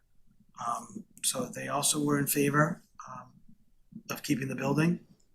And that's it. Thank you. Conservation met on January 28th. They are working on 2 grants. One is to do with the trail that's going to be built behind Recal. So they're requesting $72,000, I think, in a Mass Trails grant. And that the project in total will cost about $90,000. And that due date actually passed already, so I think they've already submitted that. And then they're also looking into a grant for a utility vehicle purchase, and that would be supported for both trails and conservation. I think that grant split would be like 70% town or grant, and then the town would pick up the rest. Again, they discussed conservation having a budget line item, and I think they're going to come to us with that, or which is something I've said before, and I'll say again, I think we need to do for them. Their fees go back into the general fund. It seems like a no-brainer that they get a line item. I know budget's tight, but they need money for various things too. I do think there was a meeting on Matera Cabin with staff at some point. Do we have any update on that? There's a meeting scheduled for Matera. So we are having it, I think. I thought it was today. It's coming up. Okay. No, it's on my calendar. Perfect. Okay. We got to help them get that back open, especially for the spring. I mean, I'm not pointing fingers at anyone, what happened there, but our building department shut them down, so we got to help them reopen it and figure that out. Because they'll lose funding for anything that they may be able to use it for in the warm weather. So, school committee met on the 29th. They are in a search for a new RISE director, obviously, as well as their superintendent. They have 2 facility naming requests in front of them, one for the announcing booth and one for the fitness center and training room. I think I said this last time, but the superintendent process committee has been finalized and the salary range was approved. Also at that meeting, Carla Nazaro notified everyone that she will not be running for re-election in the spring. And I think that we all can agree that, she poured her heart and soul into that school committee and over the past 6 years. And, we need to thank her for all her work on the school committee and also on the Killam School Building Committee, because I don't think we'd be where we are today without her. I did attend the MWRA meeting and the FinCom I watched back later, but that's about it. If we want to move on to future agenda items now. I have some. All right, Maddie, if you want to pull up. Page 221. 221. Are we ready? The 24th seems pretty busy. Yeah, I don't have specific dates for these, but some are more urgent than others. It was already addressed earlier by Jason. The valet parking, we need to kind of get that finalized sooner than later, and given the new news of his expansion. So I already had that written down. And then Bill Brown has mentioned this more than once. I don't think historic should trump public safety. I don't know what can be done about those canopies over there at Pearl Street. But, you know, he's been an advocate. Now he's there, living there.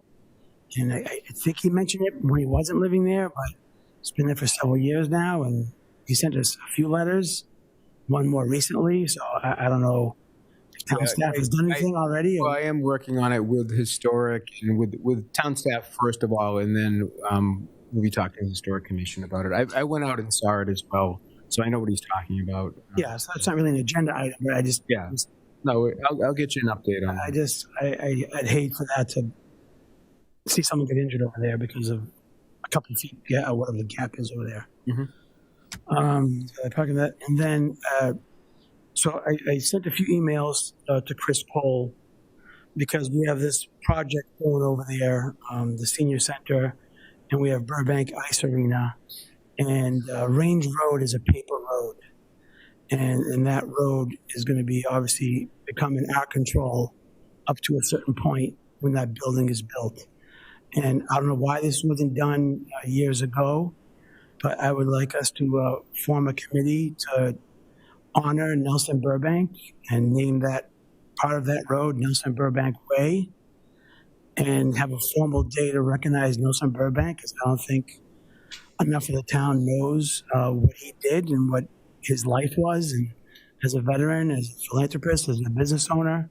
So I know we have the building, and then we have the Burbank Y, but I think we need to formalize it even more because those two buildings are used by many of us in town, and now we have an opportunity to, you know, that road's going to be a real road that we're going to take care of. So this would be the time to rename it. And I don't know how the rifle range would feel about that. Maybe different parts of the road can be different names, I guess. I don't want to change Simon Joy, obviously, because there's homes that live over there, but so I suggest that we form a committee to look into that and have a Nelson Burbank Day. And that's all I got. Okay. Anyone else? Karen? Okay, so back in November, Karen Rose-Gillis and I requested an item to discuss the communications protocol, specifically around official public announcements, how they get out there. What's the protocol for the select board? And let's see. I think as a follow-up to Carlo's comment, we should take this opportunity to put a naming policy discussion on the agenda and actually get a policy in place if we don't have one. So let's do that, and then that won't hold up that other request. I requested a couple of agenda items on January 26th. They have not been added to any agendas yet. Discuss and vote to amend the select board policy manual to define Robert's Rules of Order as the official meeting protocol. The second one, discuss and vote to amend select board policy manual to reflect majority rule change in the home charter as approved by town meeting, subsequent to town meeting 2025. That can be put as a placeholder in May. And if we don't need it, it gets crossed off.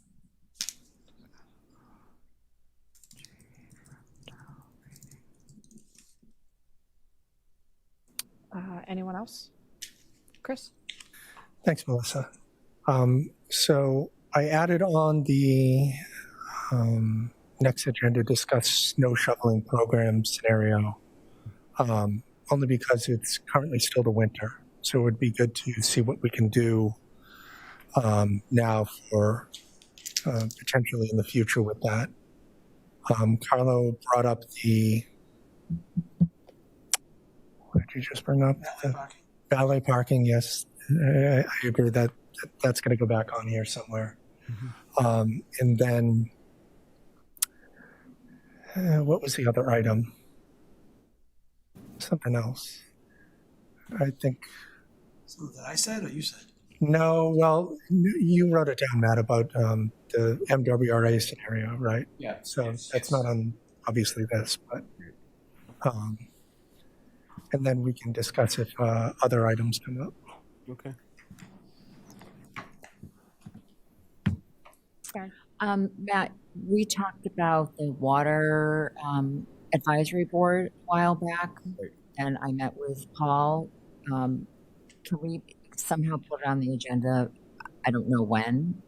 Hopefully before we have to come up with water rates, but Discuss creation of a water. yeah, based on our conversation, and you guys were looking into some stuff, so I think it might be time for us to put it on there. I have one more I forgot. So I don't know if staff's already working on this. I'd like us to discuss ICE policies. If they come to town, are we going to coordinate with them? Are we going to support them?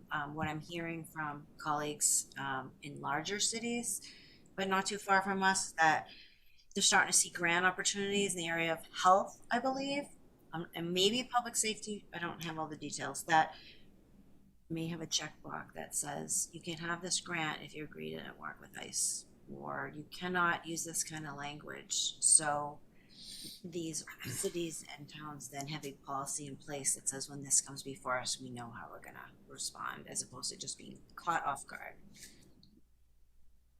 I've actually had some residents approach me about that topic.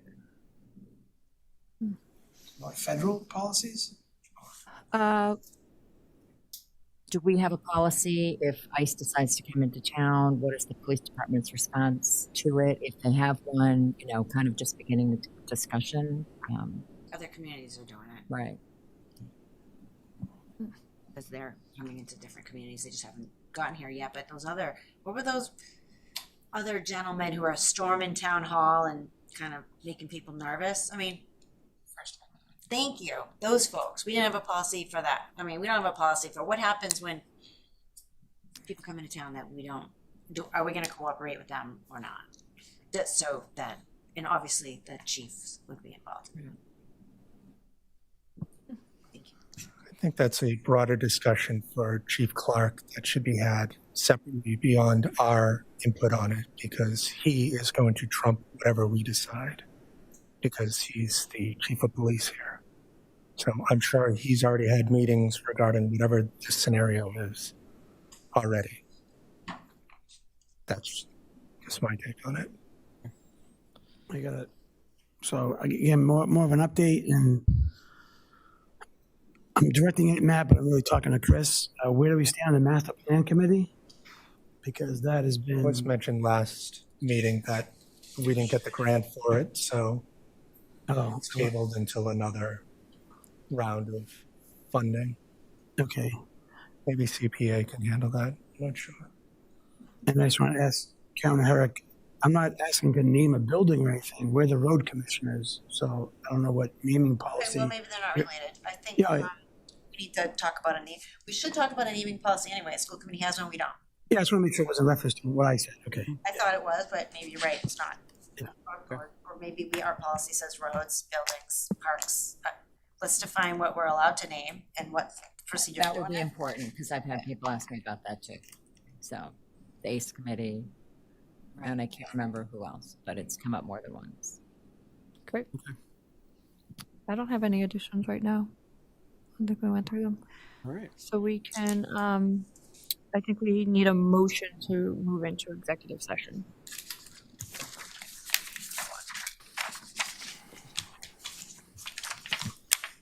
Move to enter executive session under executive session purpose 2 to conduct a strategy session in preparation for negotiations with non-union personnel, town manager Cornelis, inclusive of a discussion on whether to extend a new contract to Mr. Cornelis, and under executive session purpose 7 to comply with GLC 30A section 22 by approving and reviewing for release the minutes of the January 6, 2026 executive session meeting, to invite town council into the executive session and to adjourn the meeting from executive session and not to return to open session.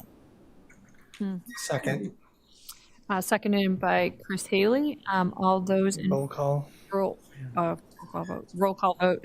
Karen Rosilis. Yes. Karen Herrick. Chris Haley. Yes. Carlo Bocci. Yes. Melissa Murphy, yes. Thank you.